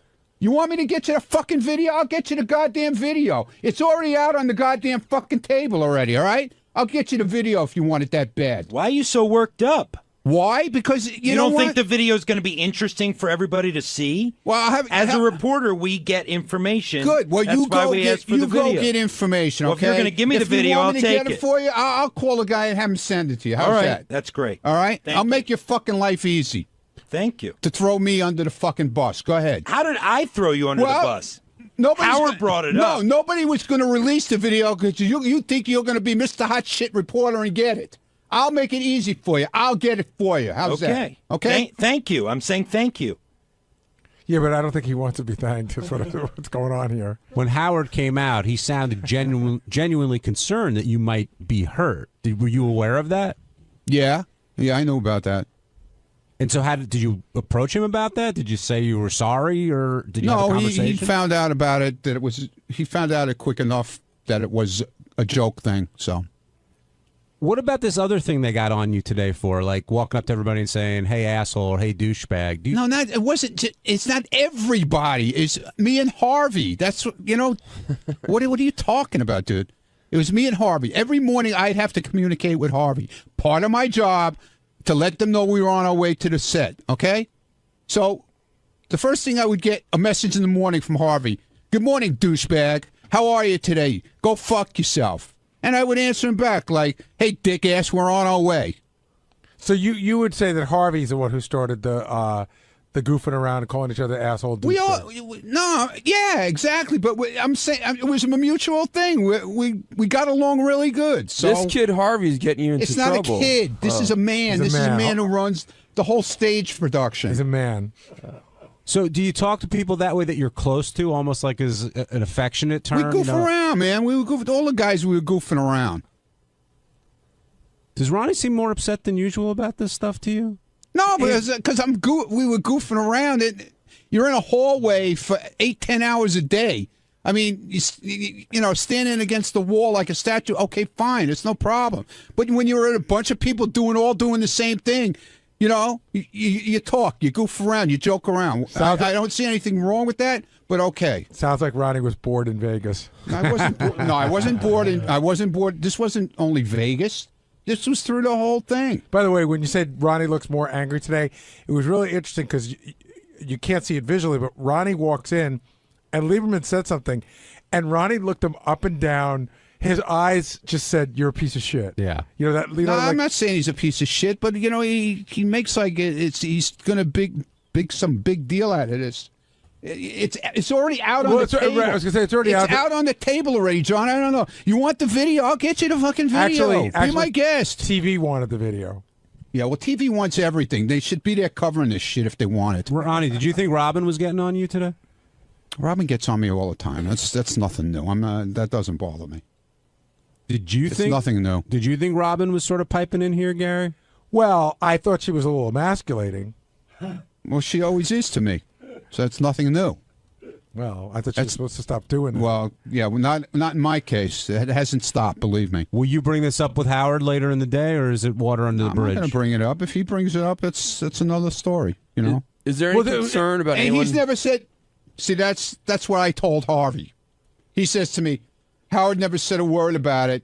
It's never going to be talked about. But I said, are you out? That's why I said to him, you're going to owe me $1 million. Because if it doesn't come up Monday, if it doesn't come up Tuesday, it's going to come up. No, he hasn't even said a word to me about it. He would have said something to me if he was mad. He wouldn't say nothing. He didn't say shit to me. I said, you'll see, Harvey. You'll see. And I'm going to take the hit for the whole thing because you're back in L.A. and I'm here in New York. On Wednesday's wrap-up show, all the talk was about Ronnie and Richard. Richard being willing to blow Ronnie for $1 million and Ronnie having to finish. Ronnie and Richard are undeterred. They are very, I don't know if I'm going to say excited about it, but they're certainly not nervous. And everybody weighed in because they both believe that this isn't a gay act. Watch what happens.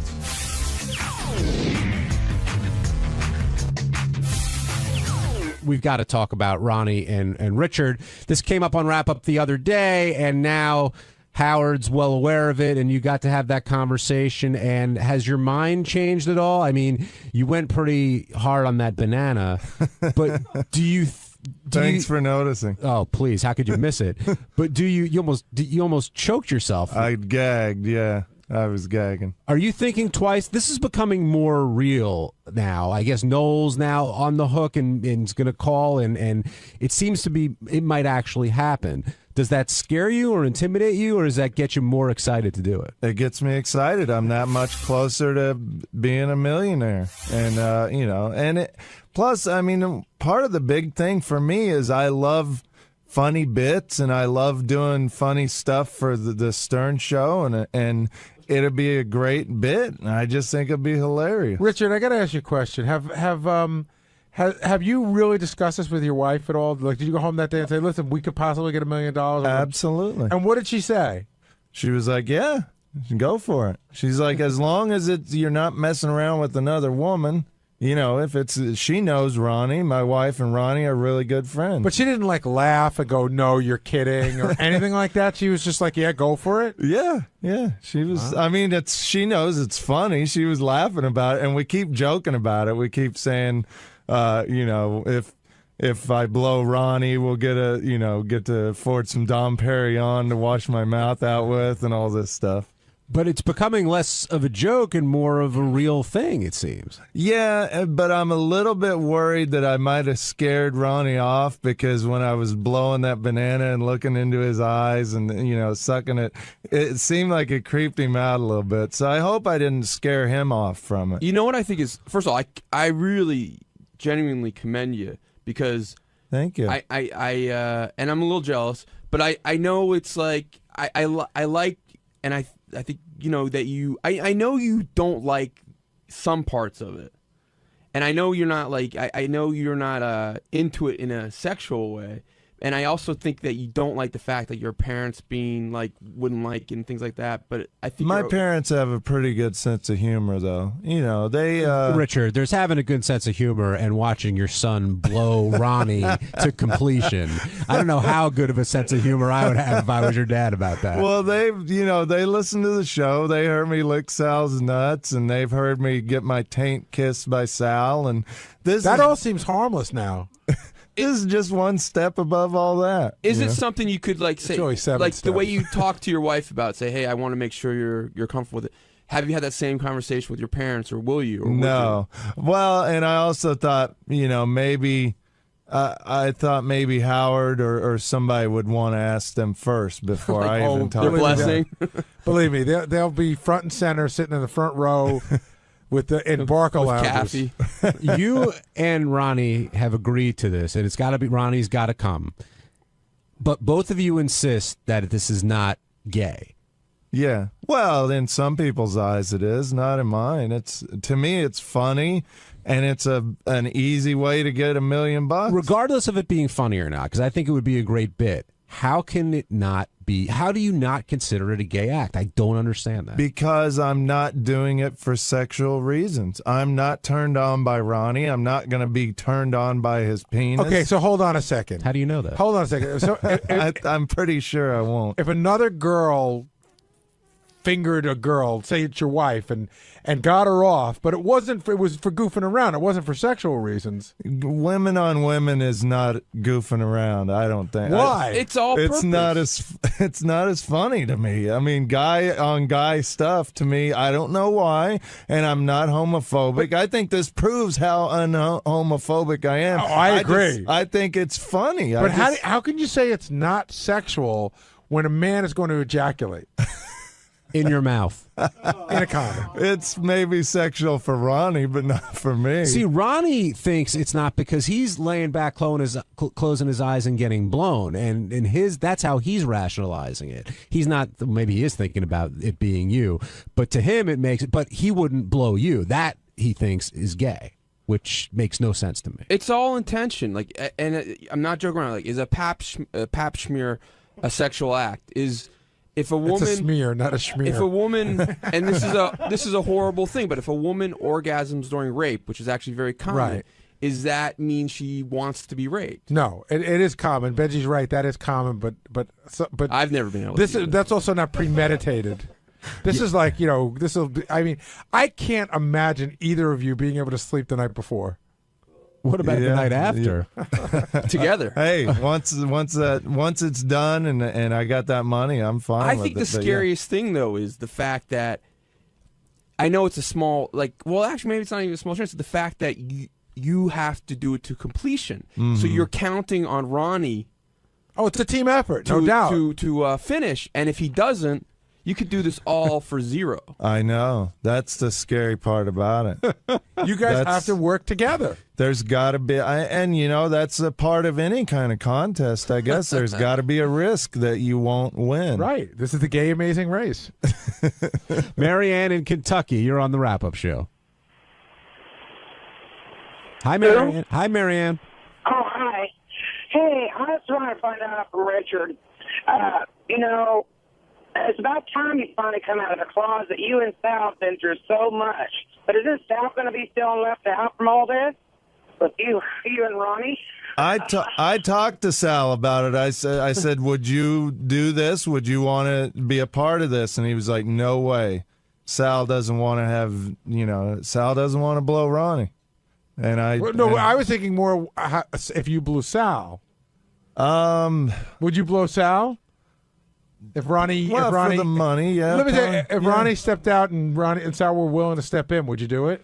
Probably, but I don't know. I'm so close with Sal, there would be something weird about it. I would think that it might ruin our friendship. Oh, now it's some weird way. Now it's getting weird. Yeah, exactly. Like Ronnie's, I'm friends with Ronnie as well, but I don't know. There's just something that's different about doing it to Ronnie. I'm not as worried about it. Now, let me ask you a question. So we talked about this on the air today. Say somebody were to step in and undercut you and do it for $950,000. They can do it. Then you wouldn't go to 9. No, you're not bargaining. Nope, not at all. And Ralph was the name, Gary, that was floated out there? I don't want to. Somebody came and told me that. So without Ralph calling in and putting it out there, I don't really want to go there. But yeah, somebody came to me and said Ralph told them they would do it for 9. Do you think that's dicky at all for someone to undercut you, or you no problem? No, because I'm going to be right there in front row laughing at whoever's doing it. To me, it's still a funny bit. Whoever blows Ronnie in public, another guy, it's going to be hilarious. Garrett, do you have any, I asked Howard this, and he said, absolutely, I'm going to do it. Do you think Howard, this is $1 million for Richard, do you think Howard has any qualms about doing it? What do you mean? Like putting it on a show? Yeah. No. I wonder if he'll really do it. I mean, it's a big thing. For AGT's going to love it, the synergy of it. For starters, we have to take it off-site because you can't do it here in this building. Yeah, I wonder what the logistics of it would be. I'm telling you, we're taking it to Citi Field.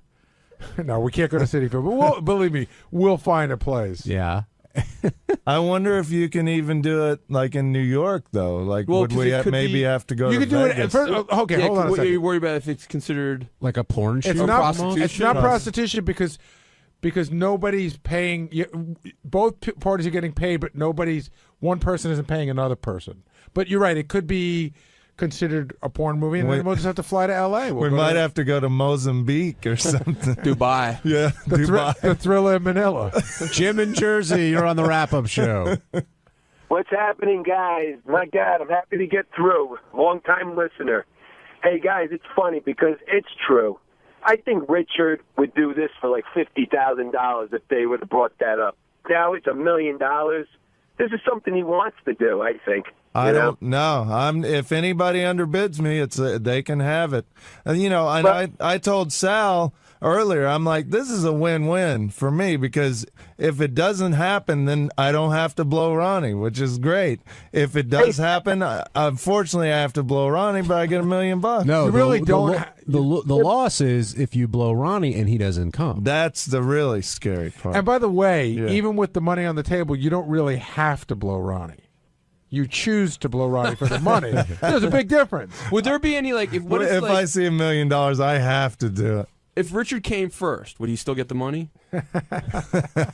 That's what everybody says, and you can. John Hine can inspect me down there. John Hine can put his hand on my crotch and verify that I will not get. You're the only one we'll trust, John. Yeah. No, thank you. I will. I can assure you, I will not get a boner while I'm blowing Ronnie. How can you assure us? Yeah, how do you know? Because I'm not gay. I know that I'm you not. haven't. But you said you haven't done this before, so you can't know that. You may get turned on. I know that trust me, I've watched enough gay porn with JD pulling clips that I know it doesn't turn me on. But I've never gotten a boner watching There's gay a porn. difference between watching a clip and you physically doing it, though. What would happen if you have this dick in your mouth and you start to feel feelings you've never felt before, and you do sort of get a semi? I guess then I have to have a deep conversation with myself and your wife. Yeah. You know, one interesting thing, I think, like, neither would switch places. I asked them both. Like, That's right. They both are in the, like, Ronnie will only receive and Richard will only give. Wait. You think that it's gay to get the blowjob? No, not that it's gay. I just don't think I could get a boner and jizz from Ronnie blowing. What if it were Sal? Like, what if you switched it now? Sal No stepped in? guy. I don't think no guy could blow What me. if the lead singer of White Lion stepped in? Mike Tramp? Yeah. I don't think He's got long I don't blonde think hair. he's into that. I know you're not anti-gay at all, but do you think it's gay that Ronnie could complete it? No, because I know Ronnie will be thinking about women. He'll, like he said, he'll have his eyes closed. Well, I think that we have to, like, with the rules during the Scott thing, he has to. You got to put in one of those things. What was that movie, Clockwork Orange, or one of those where they had the thing keeps that his eyes open? forces his eyes open? You got to put that on Ronnie. Ralph Sorella, your name is being bandied about here. Is it true? Are you offering to undercut either of these guys and get in on the money? Well, I don't know about undercutting because the problem is I couldn't come. I'm sure I couldn't come from that. So how much could I get for just limp dick in it? Nothing. You want to be the opening act or something? But for $1 million you could blow Richard and then blow. No, I'm not. No. Richard can blow me. Yeah, but if you can't come, I'd rather not blow Ralph. So Ralph, do you see it? Well, that's what makes it interesting now. Do you see? You seem happy to blow Ronnie. Well, because it's funny. I mean, it's funny to goof on Ronnie, and it's funny to watch how uncomfortable he is with this. I don't know that you would be as uncomfortable with this. Ralph, do you see a distinct difference in one or the other? What do you mean? Giving or receiving? Right. Oh, actually, absolutely. I mean, giving it is much gayer. They're both gay acts, by the way. Richard's crazy if he's saying blowing a guy is not a gay act, but doing it is much gayer than just receiving it. Because, like you said, you could close your eyes, but I mean, it's still gay. But you're doing a lot of work to blow somebody. Ralph, how do you? Yeah, but to receive it, you have to get turned on. Yeah, Ralph. How do you know that you wouldn't finish? Because I don't finish from girls. I don't like blowjobs. I'm not. And I'm sure Richard's not going to kick it up a notch. You didn't see him with the banana today. He knows what he's doing. Hey, what if we do like Richard? What if like works several guys from the staff at once, and the one to come first gets the million? Gets the million. Yeah, well, wait. What do I get out of that? What if he works on both me and Ronnie, and then there's, you're guaranteed at least, like 700,000, and whoever comes first gets the extra 300. I just had this most disgusting vision in my head. Like I zoned for a minute. I had this idea of like Richard really working it, and moving his head back and hocking a big loogie on it, like they do in the porn. You watch too much teen anal, Gary. All right. Would you spit all over it first, Richard? If that's what it took, whatever. But Ralph, you do say something interesting. You say it absolutely one way or the other. It is a gay act. So you're saying you admit that it's a gay act, but you still be willing to do it for $1 million. Absolutely. Of course, it's a gay act. But Ralph is making sense. Yes, but I don't think Richard is using the word like how would you what would you define a gay act as? When two men are in love and making love, and I'm not in love with Ronnie, and he's not in love with me. We're now joined by Ronnie Mund, who's the other half of this event that we're trying to make happen. And Ronnie, you don't seem very concerned about this. It's just another day at the office for you, say what you said to me during the break, Ronnie. What'd I say? Oh, about nobody's going to come up with the money? Right. Yeah, that's what I said. Because it's no big deal. It's not So going to I'm not happen. worried about it. What if someone does come up with the They're money? not coming up with $3 million, dude.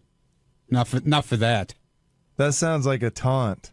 It's like Ronnie's. See, I could look at that girl's ass and we have no problem. Yeah, he's got a picture on his phone. While Richard's mouth's around your penis, you got no problem with I that? wouldn't even think about it. It'd be Richards. Can you do that? Do you think you can mentally block out the I fact think that so. Richard's the I one think doing I it? could. I think I could.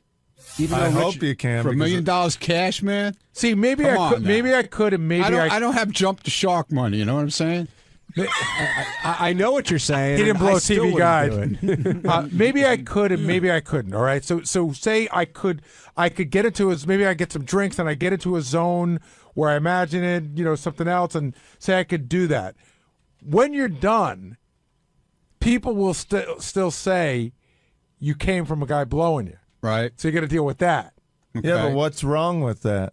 Why is that a bad thing? Actually, there's nothing really wrong with it, but there is I mean, like, to me, the whole gay thing is not that big a deal if you're gay. Mm-hmm. It's just that you guys aren't, and so people will think that you are, and to some people there is a stigma for that. Yeah. New York's pretty liberal, though. I think we'd be fine around here. Yeah, the family reunion in Kansas City would be a little weird. Hey, Ron, if I'm real sorry. We all know you lost your mom. If she was still around, could you be doing this? Probably not. Ralph? My mom's around, but she doesn't get the show. Yeah, and Ralph, by the way, certainly no way would she hear about it from anyone else. No, she's pretty insulated. The only one who would tell her is my sister, and I could give her $10,000 to keep her mouth shut. I'm loaded at this point. By the way, I'm gone for $1 million cash. I mean, it's $1 million cash, right? Yeah, after right. taxes. Right, Ralph. Gone Cash. where? Gone where? I'm gone. Are you kidding? $1 million? You know what you can do with $1 million? Fuck, I'm gone. Really, I don't have to deal with anybody giving me shit over it. Well, wait, Ralph, you still got. I'm in the Bahamas somewhere. You still got a lot of life left, and you got. Yeah, I'm going to go live it out on the beach. I'm done. I thought all these guys, $1 million's huge to me, but I thought all you guys had more money. See, $1 million's not a big lifestyle. That's if you just really. It's like What world $70,000 are a you year if you living just in? live on it. Hold on a You second. realize how much? $1 million's you put it in the bank and just live off the interest. But that's like depends- 70 grand. a First of year. all, it also if- depends on $70,000 a year. I sell my house, get a nice chunk of change for that. Okay, plus with all the other investments I have right now. No, I don't think there's anything wrong. I respect $1 million, but I Ronnie, thought you guys had more. It depends also on the lifestyle you lead and where you want to live. In New York, $1 million, it's a lot of money, but it doesn't solve everything depending upon how you use it. Like Ralph's saying, if he wants to sell his place and go move to wherever and live a different kind of life, yeah, it's possible, but I don't know if everybody's willing to do that. And Ronnie's got a secret weapon he's not talking about. What's that? He can start collecting Social Security as well. Seriously, that's a whole other chunk of change. But Ralph, you're not getting the $1 million if you're not coming. Yeah, well, see, that's the problem. I don't know. Maybe if I don't have any, maybe I could if I don't do anything for like a month, and you know how you get like that, and if somebody just touches you, you explode. Well, the other thing is maybe you is there a time limit? What if quick? Could Ronnie maybe take ecstasy, and then it might be easier. then? See, I think he has to look, I ain't taking look at anything, you, pal. Drug tested. I learned my It has lesson to be a with that minimum this amount of past time. weekend. Oh, it's like Olympic drug testing. Wow. You're going to make sure he Can you doesn't. finish? One last question. Can you finish wherever you want? Well, I think there was talk that Ronnie would finish on my face, which I'd rather not that happen, but I think they want proof that he finishes. I love it. I'd rather not is not no. Well, if that's one of the little things that has to, little demands for me to get the $1 million, then I'll deal with it. Ronnie, if you had... Oh, go ahead, Ron. Go ahead, Yeah, but quick question. So if you're finishing on your face, then I have to touch myself to finish. Like, or were you? No, he's that doing point? it. We talked about it. Yeah, I would have to be the one.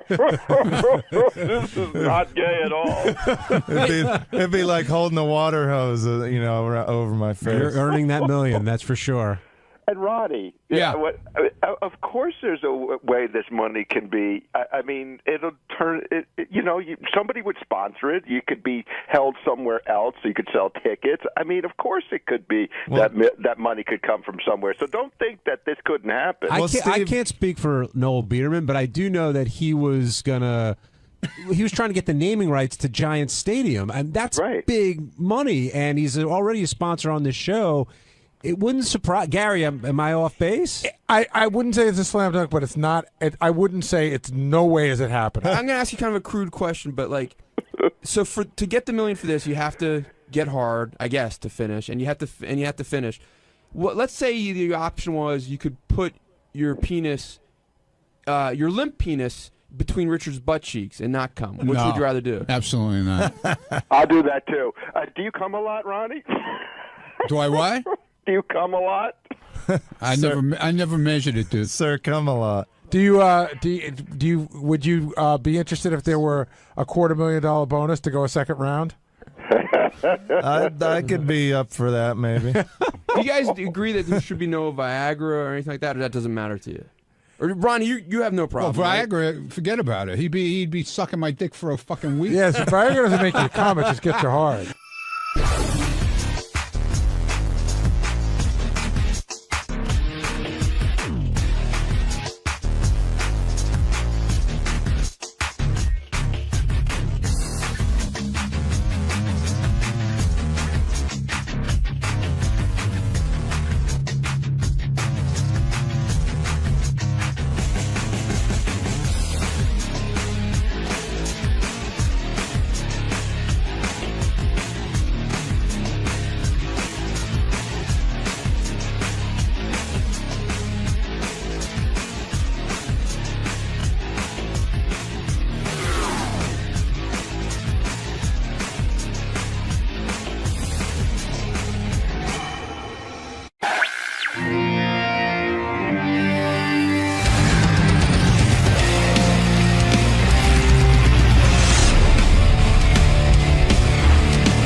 Andy Cohen from Bravo, who I'm fascinated by. This guy... The guy who runs all those housewives reunions. He's got to be worth a fortune, right? He's the head guy at Bravo. And he brought all that stuff, right? Yeah, and he seems like a goofy guy, but evidently he's a brilliant businessman.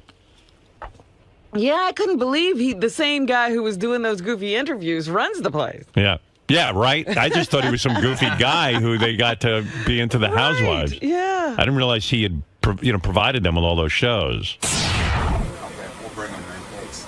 How you doing, Andy? What's up? Good morning. Yeah, it's so early. I know.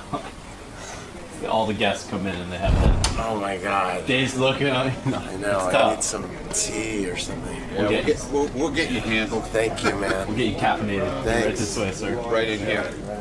Oh, right here. Right in here. Yeah. Oh, it's my team. Hey guys.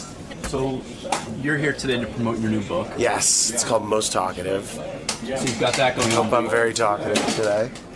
But you're also talking to Howard Stern. I mean, it's your first appearance. No, I know. How are you feeling about that? I am. You know what? I was very nervous about it like 10 days ago, and now I feel like I got through that, and now I'm just psyched. You're here. You're in the moment. Yeah. We're gonna get you caffeinated. Yes. Yes. It'll be fun. Yeah.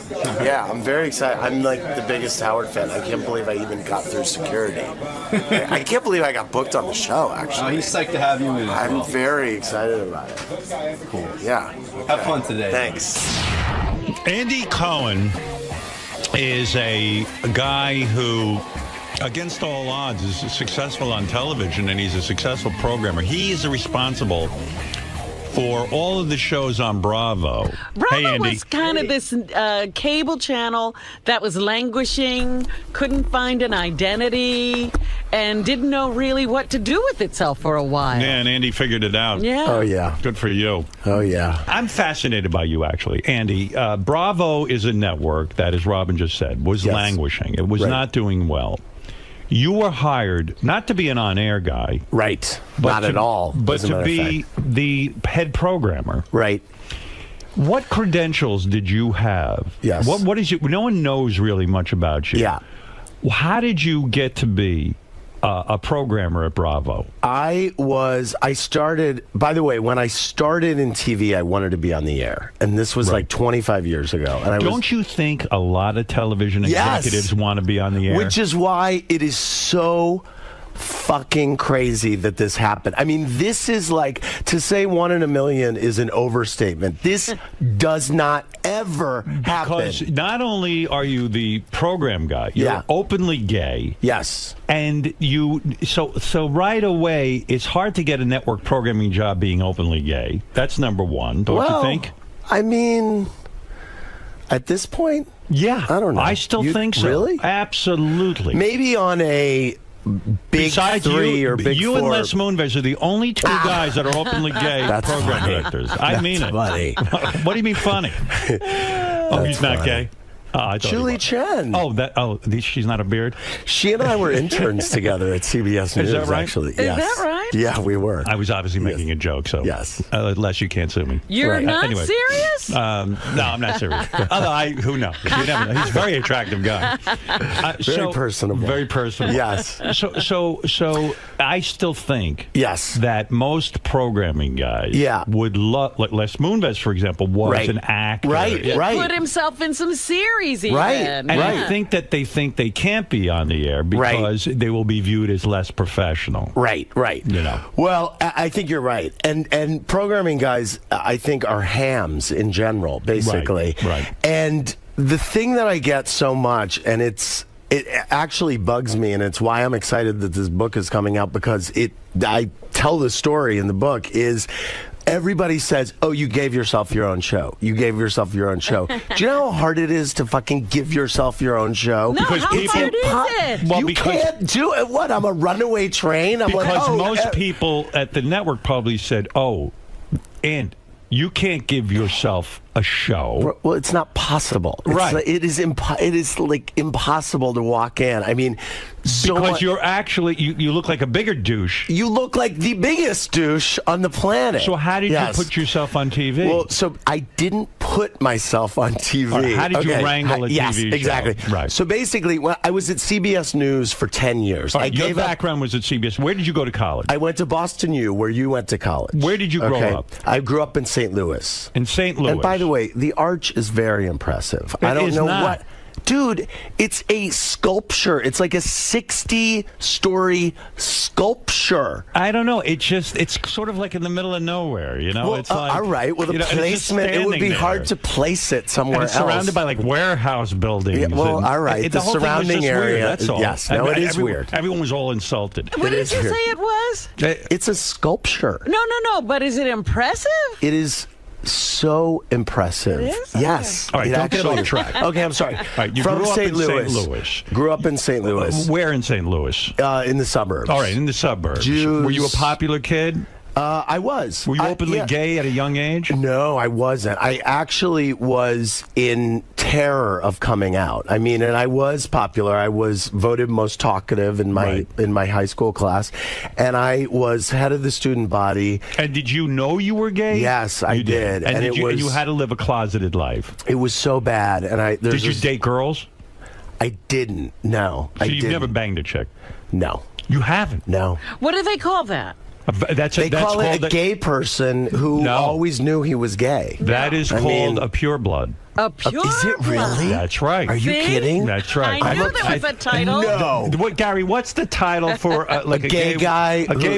Isn't it a gold star lesbian or gold star homosexual? I'm a pureblood? Yeah, you're a gold star. Oh, my God. That's my new name, pureblood. I love it. So Okay, girls are disgusting. Let's be honest, right? No. Girls are Come great. on, let's be honest. I just always wanted to be with guys. I mean, it's like, by the way, there's a thing. When I was in high school, this horrible thing happened, which is in my book, and I'm not going to like sit here and plug my book, Don't but plug I just your want to book. say Go it. ahead. Okay. What's in your book? It's called Most Talkative, and it comes out today. But I went to see Eddie Murphy in concert with some friends when I was in high school. That had to be hard. And we decided to do shrooms, okay, Right. at the Eddie Murphy concert, which seemed like a good idea. Right. every word out of his mouth is faggot. Yes, Right. every word. Right. And everyone is laughing their asses off. And I literally was in there and I was like, oh my God, this is my life. This is what my life is going to be. Right. There's 20,000 people in here laughing at me. And I mean, I never did shrooms again, obviously, but Right. I mean, That had to be a bad trip. that was the worst trip. I mean, it was so right. bad. You're so right. When you're a closeted guy Yes. and you're surrounded by a bunch of friends, Yes. and they're all making fun of gay people, Yeah. and sometimes you have to even sit there and go, "Yeah, can you believe those I guys?" mean, you know, it was sucking bad. So dick? that was my whole high school. That was really. So in high school, did you ever had you ever been with a man, or did you actually No, make out with? no. Did you make out with women? Yeah, a little bit. I mean, just to do it, but I mean, it's like So that's the furthest you ever went with a girl. Yeah. No. Feel them up? More. Finger? More. You ate out a girl? Yeah. And she blew you? Just the first. You just ate her out? Yeah. Why didn't she blow you? It just is what happened. I mean, Yeah. I'm a pure blood. How bad was it? Yeah, you are. You're pure blood. I'm a pure blood. That's right. Yes.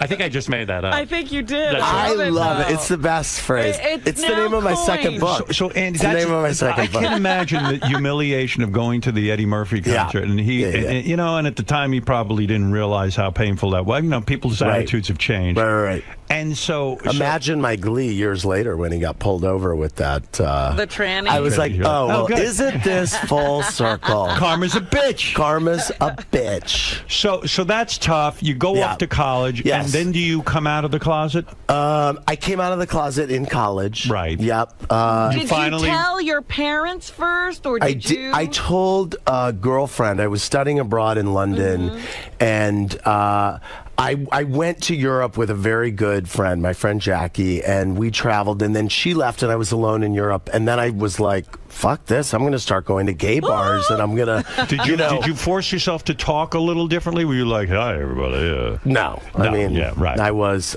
like this deadhead with bad hair traveling around Europe, and I started going to gay bars, and I was like, this is awesome. This is great. And so by the time I got to London to study abroad, I was like, there's no way I'm going to be able to stay in the closet. Like, this is what it is. I can't rein it By the in. way, I'm thinking about this, what a true blood you really are. I mean, you ate a girl out and didn't get a BJ in return. That's a true blood. I mean, that's really, that's I'm a awesome. true blood. You really are. Oh, my God. So you finally are with a man in college. Yeah. In high school, you'd never been No, with a no, man. no. You probably fantasized. You probably watched some Right. gay porn, blah, blah, blah, blah, blah. Not a lot of gay porn coming in through St. Louis. No, at the time. It's not the gateway. No. The arch doesn't represent the gateway for gay porn? Yes, it does. It's the gateway to gay porn. Actually, my mom found some gay porn magazines under my bed. Oh. You know what she was doing under my bed. You know, when So I she was. had to know. So she knew, but she did not want to know. And Were you they know, upset when you came out to them? No, they were so cool. My mom was so great. She said, first of all, I probably would have hated your wife anyway. Which is great. true. She probably would have. Of course. Second of all, she said, I was as worried that you were going to grow up to be an airhead as I was that you were going to grow up to be gay. That's fantastic. So, you know, Right. yeah. So she's great. And my dad said, I love you. He said, I'm your dad, and I love you no matter what you are, which is amazing. Don't you wish more parents could be like Yes, that? I mean, did it you was probably amazing. say to yourself, why didn't I do this years ago? No, there was a reason. But then he went. There was a reason. Then he went through a cavalcade of all the reasons. He said, well, what if Jeannie walked in here right now naked? Would you get turned on? And he went through like all my. I'm like, well, if Jeannie walked in, literally, it As turned in, into I this. dream of Barbara Eden. Oh, not Barbara Eden. My friend Jeannie Messing. Oh, If she Jeannie, walked in here okay. naked. I'm like, well, if my eyes were closed and she was rubbing against me, then maybe it would move. I mean, it turned into this whole thing. Did you go through a period of time where you Right. tried to, when you were in high school, did you go through a period of time where you tried to just wish yourself straight? Like, oh my God, just why can't it be such an easy life if I'm just straight? All the time. Whenever I allowed myself to think about it, I was like, because I didn't think there would be any way in hell that I could ever live my life in a happy as a way. gay man. I was Right. like, this is not an option. I thought that There were no gay people. There were no gay on TV. Was Paul Lind and Charles Nelson Riley? Right, I mean, and it's they were the village idiot. Exactly. Right. So there was I mean, there nothing was charming about no them. one on TV, and there was no one really in St. Louis that I would see that I would think, oh, this is okay, I can be like that. St. Louis it's cool. too. That's a conservative place, and It is, but there's a lot of liberal people in the burr. I mean, it is conservative. Do you think but things are changing? Is it getting easier for kids to come out of the I closet? think it's always hard for people to come out of the closet, but I think that the visibility is way higher now. I mean, there are a lot more gay people everywhere and on TV, and you seem Seems like Obama's getting ready. He's floating a few balloons to endorse gay marriage. I hope he is. What did you think of the I mean, campaign, though, with all of this talk about gay marriage and Rick Santorum and Michelle thought Bachman? it was so outrageous, fucking hateful, and I just felt like, am I the only person on the planet? And I get in trouble. Well, Michelle Bachman's a cunt. No, but right? Rick, Am I look right? how far Rick Santorum. Say Michelle. So what you think about Michelle Bachman? I think she's just an idiot. I mean, so I just wanted to get you to use the C word. Thank you, because you're an executive. But the funny thing is, I try to stay away from politics on my show, but I draw the line at anyone who is hateful towards gay people. You So know I'm like, what's- Rick Santorum, and then these people go crazy at me. I'm like, you guys, he hates me. What am I supposed to do? right. Like, he hates who I am. You know what's interesting about you? Most guys who are in a position like you are, which is a head of a network. Yes. You're head of the Bravo network. Most guys who are the head of a network, like Warren Littlefield just came out with a book. Right, He was right. the head of NBC for a Yes. while. But these guys all wait until they're out of office, so to speak, and Right. then they write their memoirs, I know, and then they, and then they reveal Then they say everything. what they truly feel. Right. Yeah. I like that you wrote a book while you're a network executive. Well, it comes out today, and I'll tell you tomorrow if this is paying off or not. Are there things in it like you're in charge